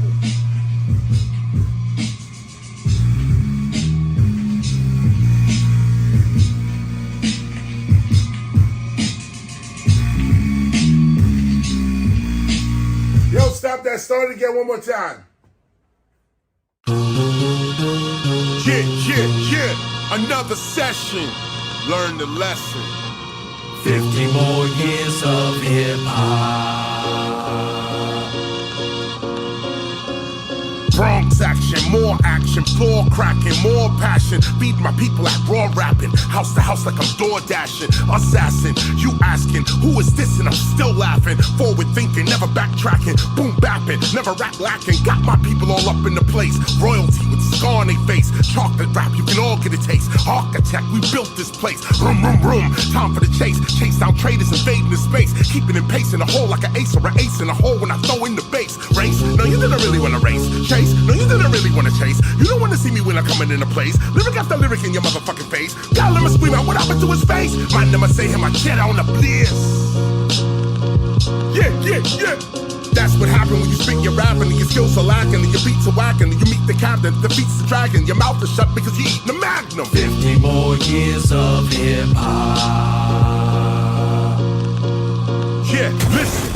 All I do is spit raw. Stick around and you'll get more. This is what I spit for. That other shit I ignore. Show up at the spot, go off the top like a wig store. I give more. Rappers looking puzzled like they jigsaw. As you can see me rising like from the 3rd floor to the 6th floor. 1520 Sedgwick Avenue. Come do a quick tour. Ben Aki. Stop listening to hip hop culture's enemies and go to the website birthplaceofhiphop.nyc. You know that this is where the truth at. Everybody that was old school was one time a new jack. So think about where you at and the future looking you back. Are you gonna be able to school cats or be where them fools at? I'm coming again with the boom bap. Many just can't do that. So I bring my raps and effects when I'm swinging on these new jacks. All you hear is boom crack. You still asking who's that? Well, it's the teacher, Newark, New Jersey. That's where the school's at. Listen, they switching up your whole position. Popeyes went from eating spinach now to frying chicken. You better listen. Knowledge reigns supreme. That other shit's weird shit. This that original foundation, old gray beard shit. Yeah, I see the ice, but where them vocals at? You see the double metaphors I express on these local cats? I bring the focus back. This shit here is hot. We spitting after 50 years of hip hop. What we want? 50 more years of hip hop. We reppin' every block, we are never gonna stop. We got 50 more years of hip hop. breaking MCing, writing, beatboxing, DJing. We got 50 more years of hip hop. the best and no less. Relieve the stress and stay fresh. We doing 50 more years of hip hop. You see, we all here. We going 50 more years.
And then the father of hip-hop, Cool DJ Herc, spoke saying, yo, check this out. Right now, the bottom line is about money. All right, money going here, here, here, and there. And it ain't concentrated in one place for hip-hop to build this. We need somewhere, a hip-hop complex itself, a large place that every artist who comes to New York who's somebody will have to come through there and perform.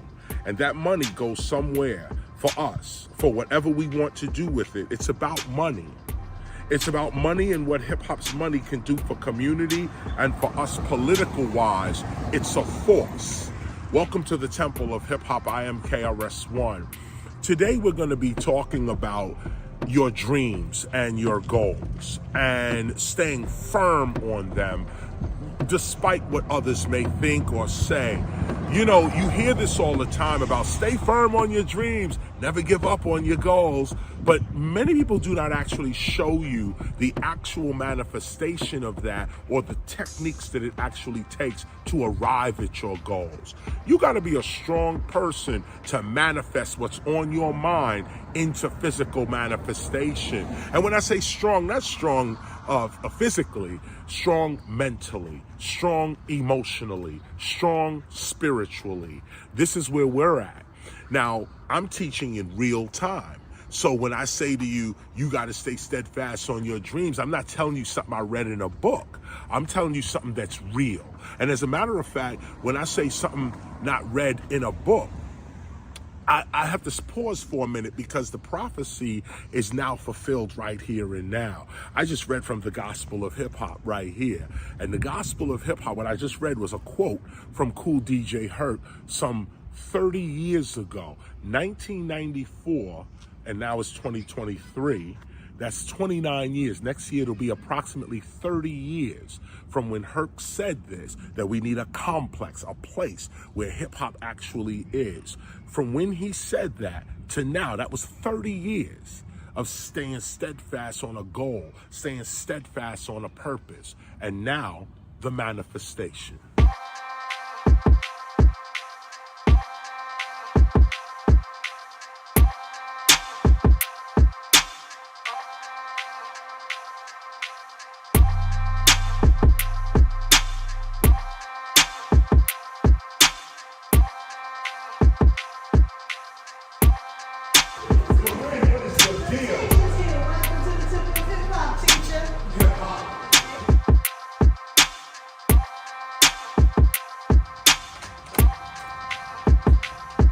Yes, welcome to the Temple of Hip Hop.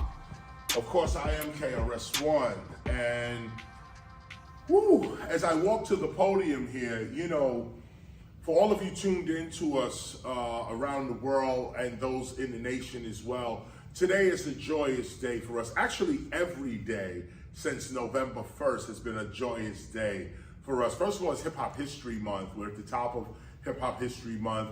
And our temple we're finishing up our paint job.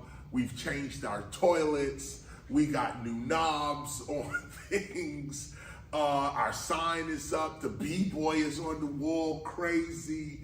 And all of that's happening. So we're in the process of quietly building the internal structure of the Temple of Hip Hop. And that not only includes beautifying the building, but it also includes participation with the community.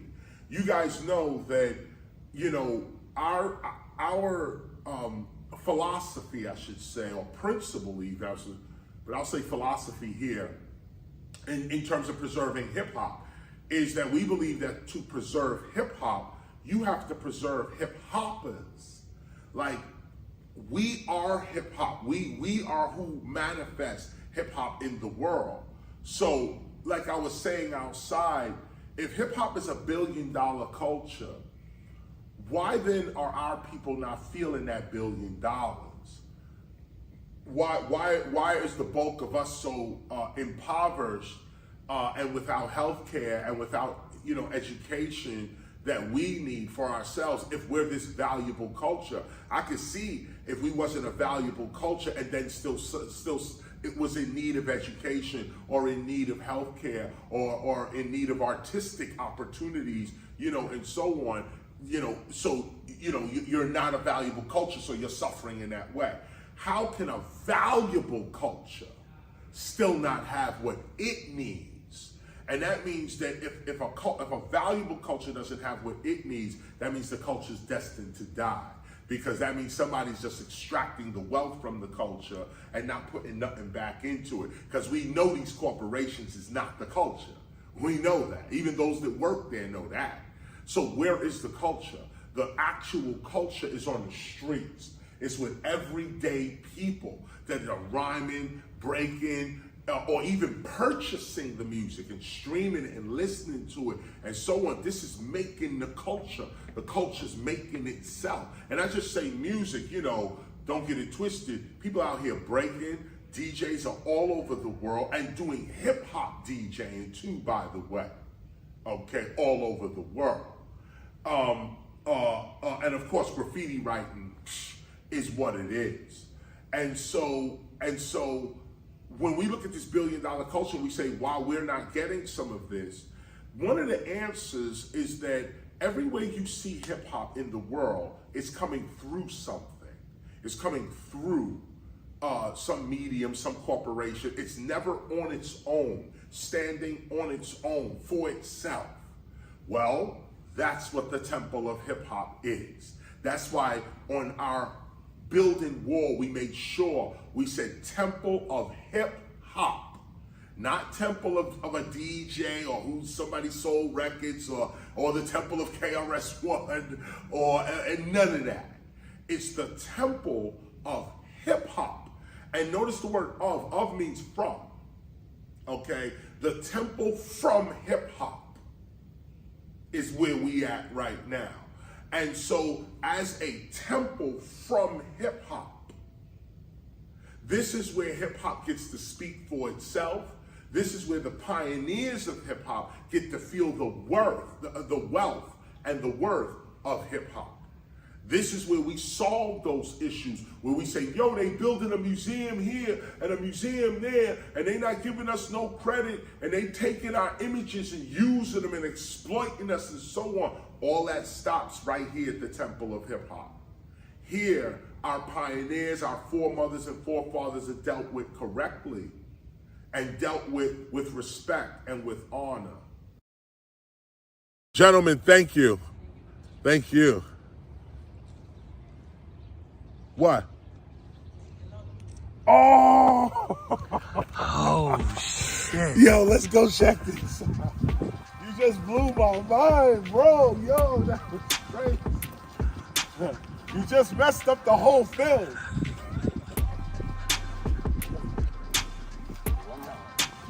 Oh, this is so sick right now. How did this happen? And you guys are getting this in real time because we're putting the temple together right now.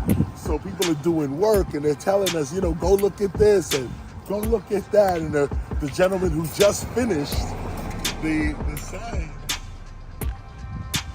Oh, man, bro, look at this, bro.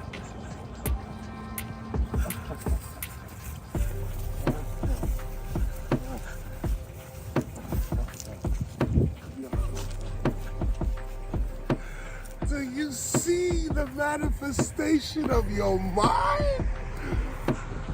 Yo, that came out excellent. I have to bring students out here now and teach right from here. The B-boy, the mother holding up the hand of the B-boy in victory, standing upon health, love, awareness, and wealth, peace, love, unity, and joy. Victory over the streets. That's what we achieved here today, y'all. Victory over the streets. We started in '96. Look at it. Hip hop, the H at the top. This is what it now is. This is what.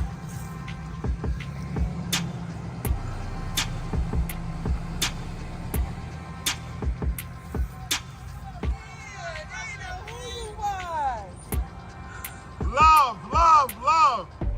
Good seeing you. So, this is, like I said, wow, this is just mind-blowing. I just saw this today. The signs dude just put it up, and this is what it is. Let me go hug this woman over here. I told them about KRS. I told my little sister, it's for your time. Google cures everything. Yes. What y'all doing down here tonight? Where we took this building right now. Oh, okay. So it's a school for hip hop. Oh, that is so fucking dope. You never heard that. I like stuff like that. Yeah, That school is for so hip hop. cool. If you got some youngins that seem like they spitting or got skills or whatever, bring them right here free. Too, by the way. All right. Trying to get our kids in somewhere. That's what's up. Yeah. Hey, you heard what he said?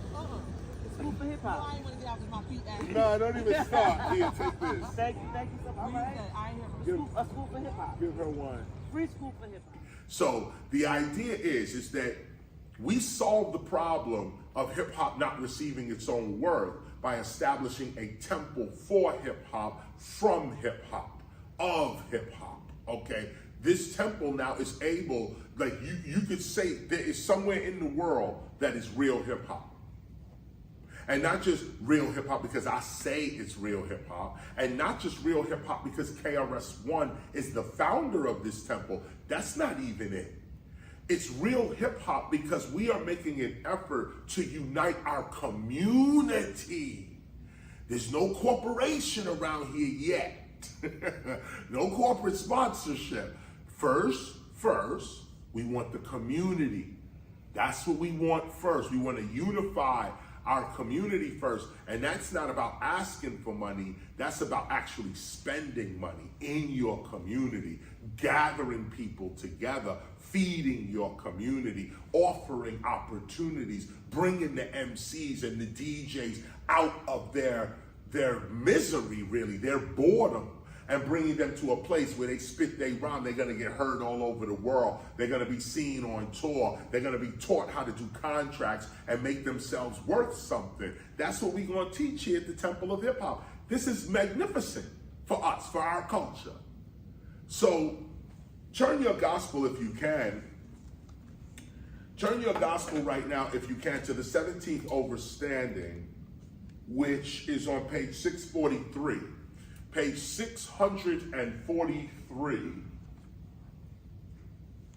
17th overstanding, and let me read this to you right now. Part of this is prophecy, and part of it is explanation. We're talking about the Temple of Hip Hop. Peace and much love to all true and attuned members of the Temple of Hip Hop. Be encouraged by this overstanding. It is your true heritage. In my time, which is your past, which is right now. Now look at the language in which I'm speaking. Now, this of course was written before 2009, okay? So that's why we were speaking into the future. So really, this is a note from myself to myself, or to us even, now into the future. It says, in my time, which is our past, the creation of a free and prosperous hip-hop nation is simply too much for people to comprehend. For whatever reason, they are afraid of the idea. And this is why we have formed our private society to discuss, plan, and encourage those hip-hoppers that can comprehend such a vision. This is what I want to talk about here, about staying true to your own vision. Because we're not just telling you to have faith, we're teaching you a science of mind. And you can see as we are if there's evidence standing in front of you, that it's you the one that's fronting, okay? Now, you done heard us, all of us, preach for 2-3 years, reading our gospel, visualizing this moment right here. Come on now, we didn't visualize nothing else. We said, we got to get this Temple of Hip Hop, a central location, which is then going to be Hip-Hopia. In the air, wherever the temple lands, the surrounding area is going to be transformed into Hip-Hopia. That was our visualization. That is our goal. That's what we were shooting for. Well, ladies and gentlemen, we are here. I mean, we're not playing. This is what it is. This is what's going to happen.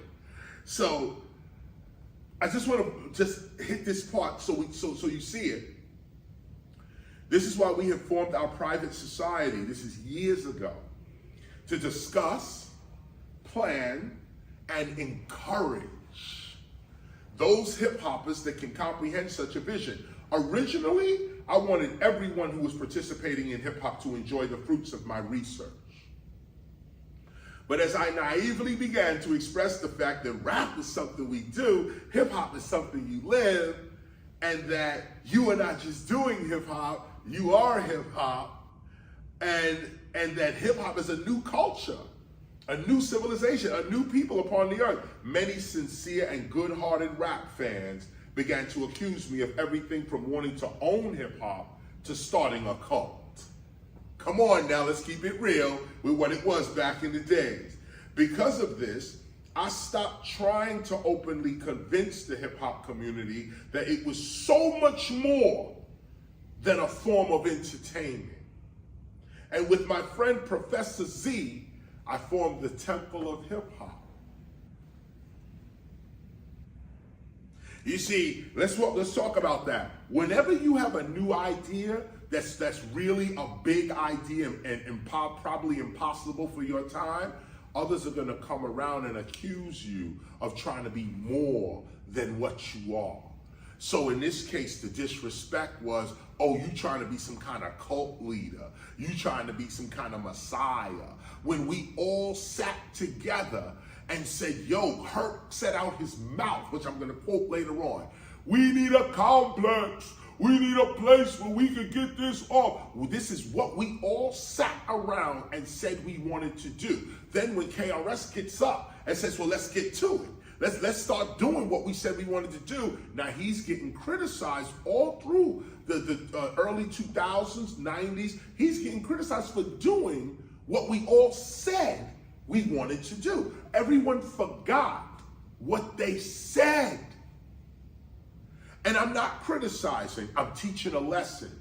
You should not forget what you say about yourself and about your goals. If you lay down a goal and a purpose and say, this is my purpose, this is my goal, this is what I'm gonna do, you got to stand on that. Rain, sleet, snow, hot, cold, don't matter. Stand on it until it manifests. And that's the test of the manifestation. Are you worthy of your own dreams? So you gotta stand firm. And they threw stuff at us, and they laughed at us, and they stabbed us in the back, and they sabotaged. And now, drum roll, please. And now we stand firm on what we said we was going to do from the beginning. This is how you have to be with your own visions and with your own goals. Don't let people talk you out of your vision, talk you out of your dreams. Don't let people degrade your vision, saying, oh, it's just this. Oh, it's just that. You'll never be this. And you. No. Once you determine in your own mind, here's where I'm going, then there's no force on earth that's going to stop you from getting there. In fact, according to what we teach, you're already there. It's now a matter of time that it manifests around you.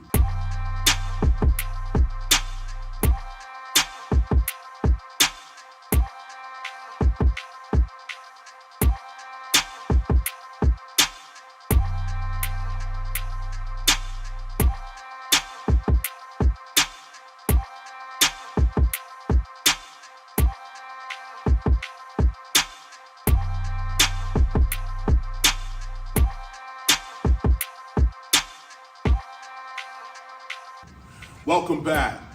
So again, a wonderful, wonderful session. Again, we're at the Temple of Hip Hop. We're at 55 Ludlow Street. We're going to open officially in 2024, more toward the spring and summer, but we're open right now. We're just, because this is a community center, so we're here, we're engaging the community throughout the winter. But I'll be back to teach actually toward the spring.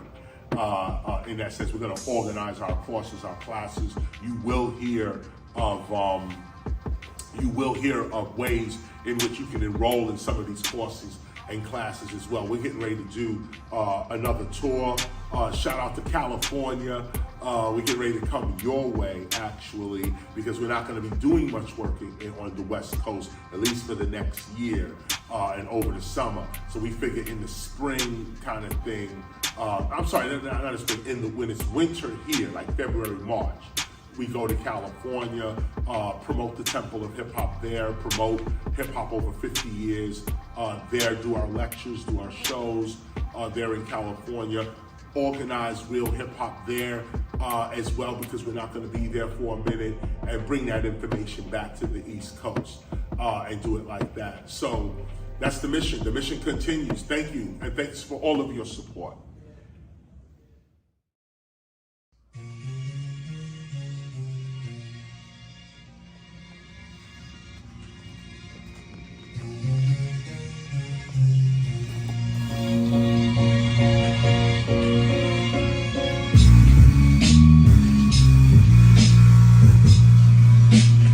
We getting it in real quick.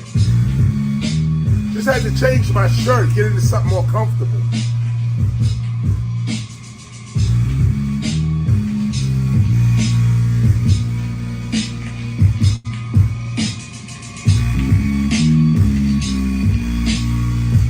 that again one more time. Yeah. Another session. Learn the lesson. 50 more years of hip-hop. Bronx action, more action, floor cracking, more passion. Feed my people at raw rapping, house to house like I'm door dashing. Assassin, you asking, who is this? And I'm still laughing. Forward thinking, never backtracking. Boom bapping, never rap lacking. Got my people all up in the place. Royalty with scar on their face. Chocolate rap, you can all get a taste. Architect, we built this place. Room. Time for the chase. Chase down traitors, invading the space. Keeping in pace in a hole like an ace or an ace in a hole when I throw in the base. Race? No, you didn't really want to race. Chase? No, you didn't really want to chase. You don't want to see me when I'm coming into place. Lyric after lyric in your motherfucking face. God, let me scream out what happened to his face. Mind them, I say him, I jet on the bliss. Yeah. That's what happened when you spit your rapping and your skills are lacking and your beats are whacking and you meet the captain, defeats the dragon. Your mouth is shut because he eating the magnum. 50 more years of hip-hop. Yeah, listen. All I do is spit raw. Stick around and you'll get more. This is what I spit for. That other shit I ignore. Show up at the spot, go off the top like a wig store. I give more. Rappers looking puzzled like they jigsaw. As you can see me rising like from the 3rd floor to the 6th floor. 1520 Sedgwick Avenue. Come do a quick tour. Ben Aki, stop listening to hip hop culture's enemies and go to the website birthplaceofhiphop.nyc. You know that this is where the truth at. Everybody that was old school was one time a new jack. So think about where you at and the future looking you back. Are you gonna be able to school cats or be where them fools at? I'm coming again with the boom bap. Many just can't do that. So I bring my raps and effects when I'm swinging on these new jacks. All you hear is boom crap. You still asking who's that? Well, it's the teacher, Newark, New Jersey. That's where the school's at. Listen, they switching up your whole position. Popeyes went from eating spinach now to frying chicken. You better listen. Knowledge reigns supreme. That other shit's weird shit. This that original foundation, old gray beard shit. Yeah, I see the ice, but where them vocals at? You see the double metaphors I express on these local cats? I bring the focus back. This shit here is hot. We spitting after 50 years of hip hop. What we want? 50 more years of hip-hop. We reppin' every block, we are never gonna stop. We got 50 more years of hip-hop. breaking, MCing, writing, beatboxing, DJing. We got 50 more years of hip-hop. the best and no less. Relieve the stress and stay fresh. We doing 50 more years of hip-hop. You see, we all here. We going 50 more years.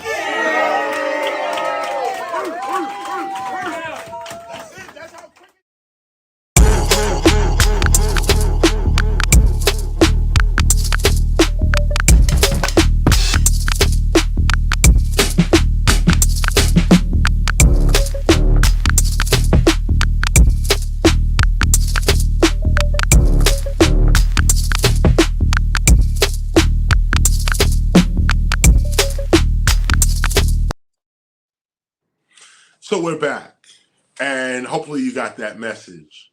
I'll finish up the read right here, and then this will conclude our lesson for today. But this is what it is right here. The Great Spirit answers all prayers. No prayer goes unanswered.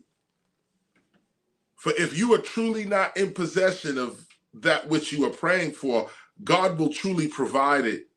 But if you already possess that which you pray for, God will not answer your request twice. Therefore, if your prayer goes unanswered, either you are being protected from your own ignorance, or you already have that which you are praying for, and you simply have not comprehended where it is yet. We must remember to pray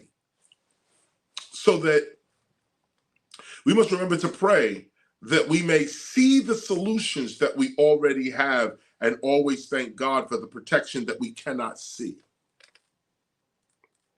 For when you pray, you do not always get what you pray for. Most of the time, you actually get exactly what you need. Those things that you don't have, you don't need. Those places you can't go are also dangerous for you. Trust the love of the Great Spirit. Remember, all prayers are answered. The question is, are you in the environment or awareness of your answered prayer? Many people receive their answered prayer many times and simply don't see it because they are expecting it to come from a familiar place or source. All throughout history, people miss their angels or afros, miss their prophets, messiahs, and answered prayers because such answers usually come in unexpected and unfamiliar ways. Therefore, as attuned hip hoppers, we must be open and receptive to the unexpected activities of God. We must be willing to identify and retrieve our blessings and answered prayers from, through, and in unconventional, unexpected, and beyond normal circumstances, sources, people, and places. Remember, if you are speaking with God when you earnestly pray, and your God has an infinite amount of ways to deliver to you the desires of your heart, the challenge for many is that they reduce God to their own understanding, which blinds them from experiencing God for real. You cannot ask an infinite source to communicate back to you in only one way, on one day, through one person, or one thing convenient to your worldly circumstances.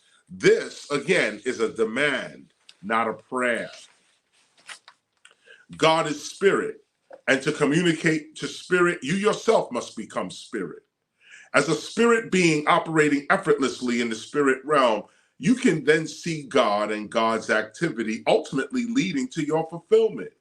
But you also live in the physical world. So incidences and situations that may appear adverse at first can also be your blessing or answered prayer.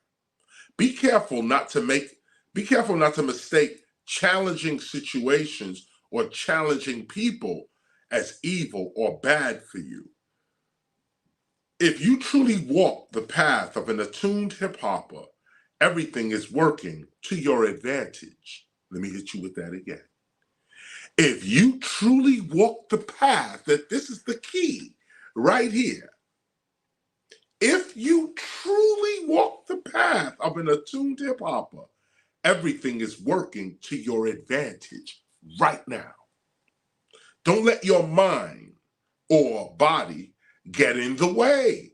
Respect your opinions, outlooks, and feelings, but decide quickly whom ye shall serve. Like, respect your own view. So when you pray or communicate with God, seek understanding into the mind of God, the will of God, and the plan of God. Your God already has your best interests in mind. Everything is already working in your favor. The challenge for you is to really believe this. Do you truly perceive and expect God's love and care? When you pray, perform your prayers in faith. Act upon them. Perform prayer.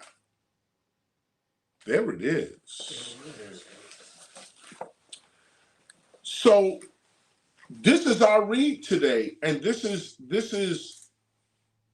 what the point is.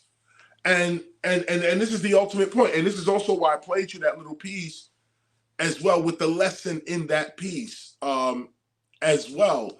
And the lesson being that, you know, when you set a goal, you got to stay with it if you're on this path. Now, if you're not really on this path and your word is not really bond, then this is not for you. But if in fact you're on this path for real, and you're really seeking the spiritual life, even the mystical life, the life of the sage, the life of the philosopher, then that truth-seeking, wisdom-seeking life has certain conditions to it. One of which is that while you're on the path, you get to communicate with God. I mean, think about that for a hot minute. Like, you get to actually communicate with an intelligence larger than your own on this particular path, a spiritual path. any spiritual path really, but we're talking about hip hop here.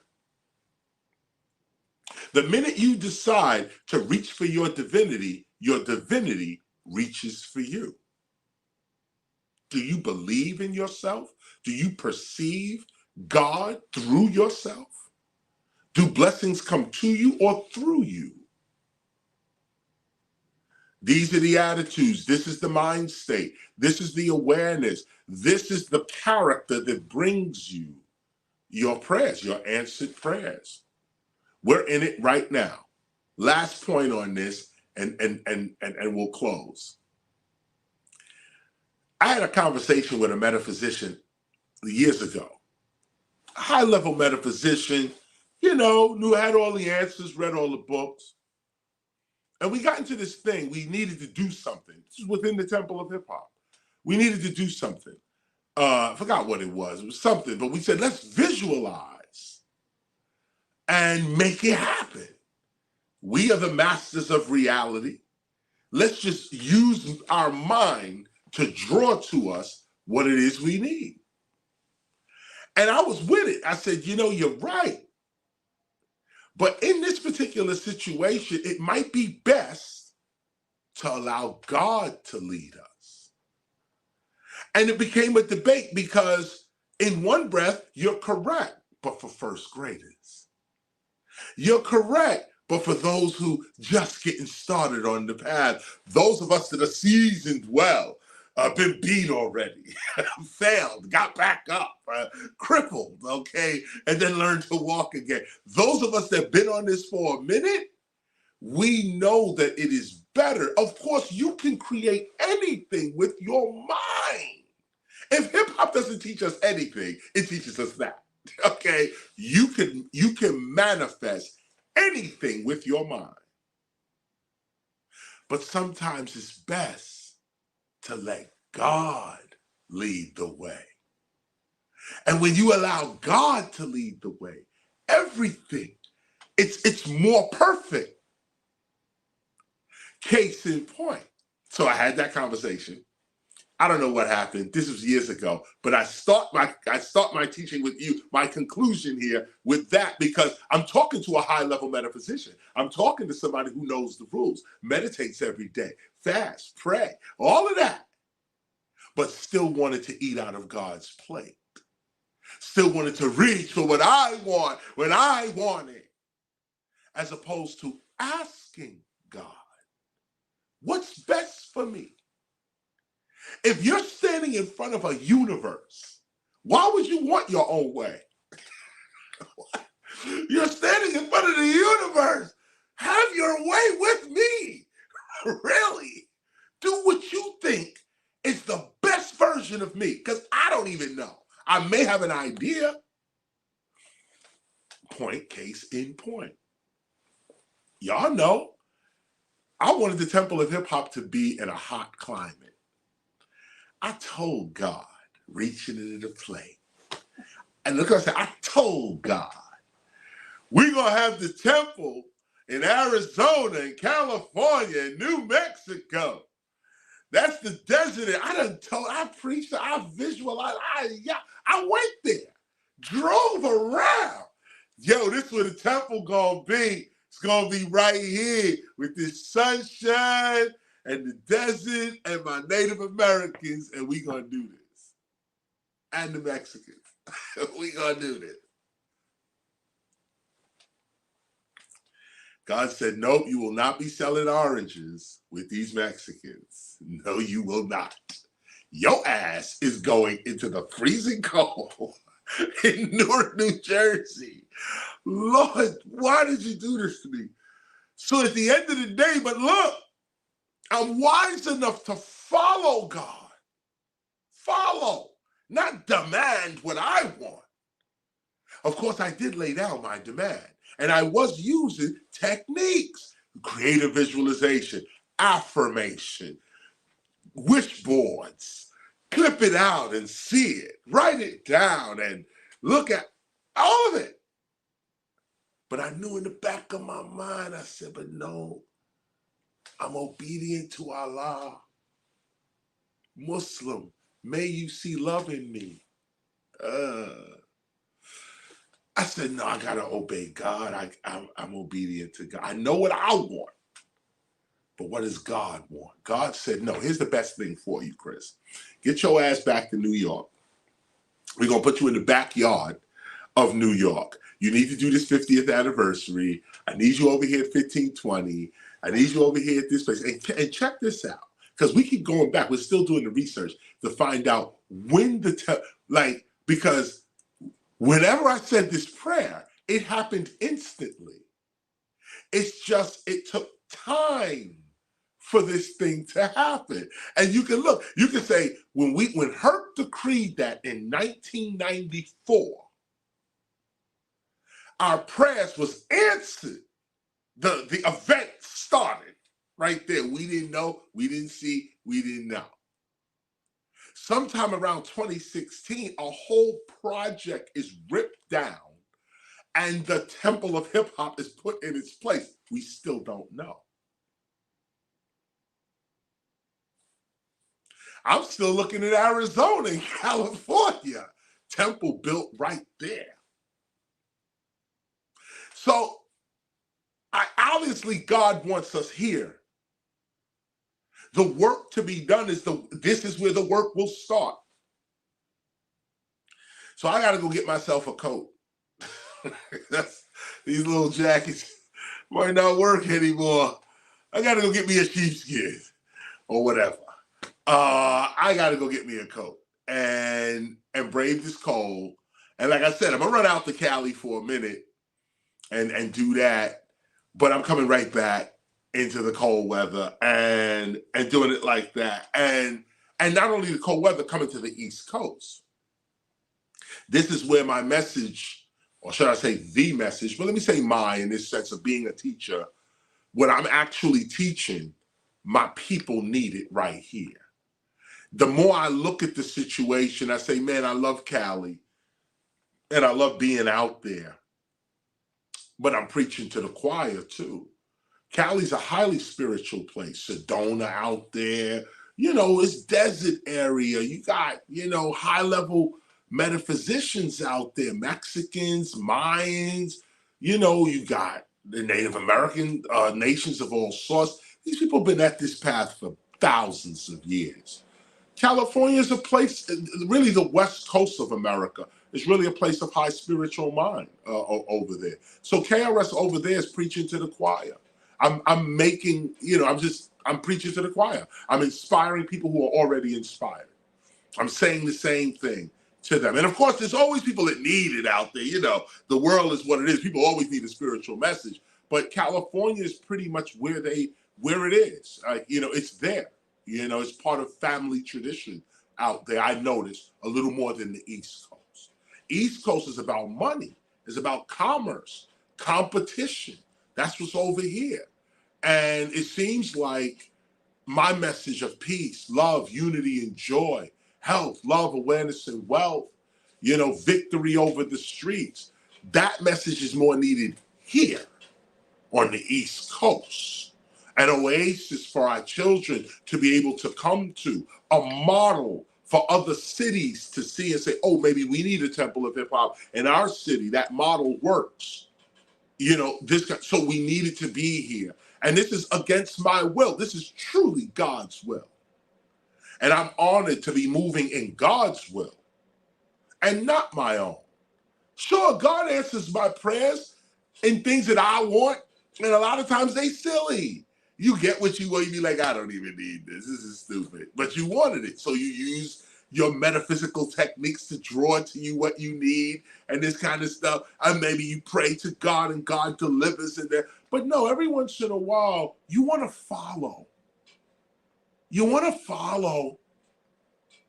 You don't want to reach into God. You don't want to demand from God a meal.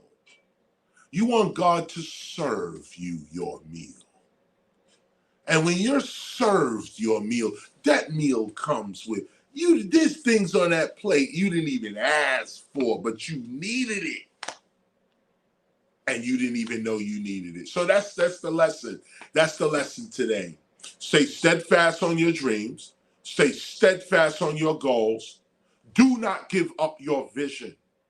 In fact, those that have given up in the sound of my voice, get back on your goal. I know you failed. Try again. Try again. After this call, right here, try it again. Try it again.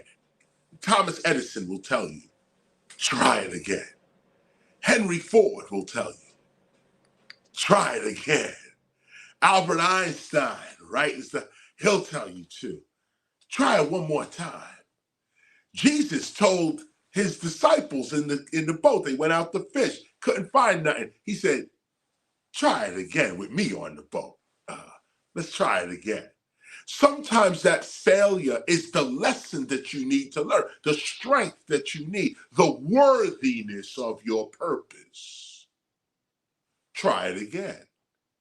Let's see what happens this time with a new consciousness, with a new way of looking at things. All prayers are answered. Are you in the right environment of your answered prayer? That's the Temple of Hip Hop. I am KRS-ONE. As you know, the Temple of Hip Hop is a hip hop preservation ministry, archive, school, and society established in 1996 to establish the correct teaching and promotion of hip hop as a divinely inspired culture of peace and prosperity. Every Sunday, we do this at 12 p.m., and we're located at 55 Ludlow Street, Newark, New Jersey, Brick City, South Ward. Thanks for learning today. I'm out.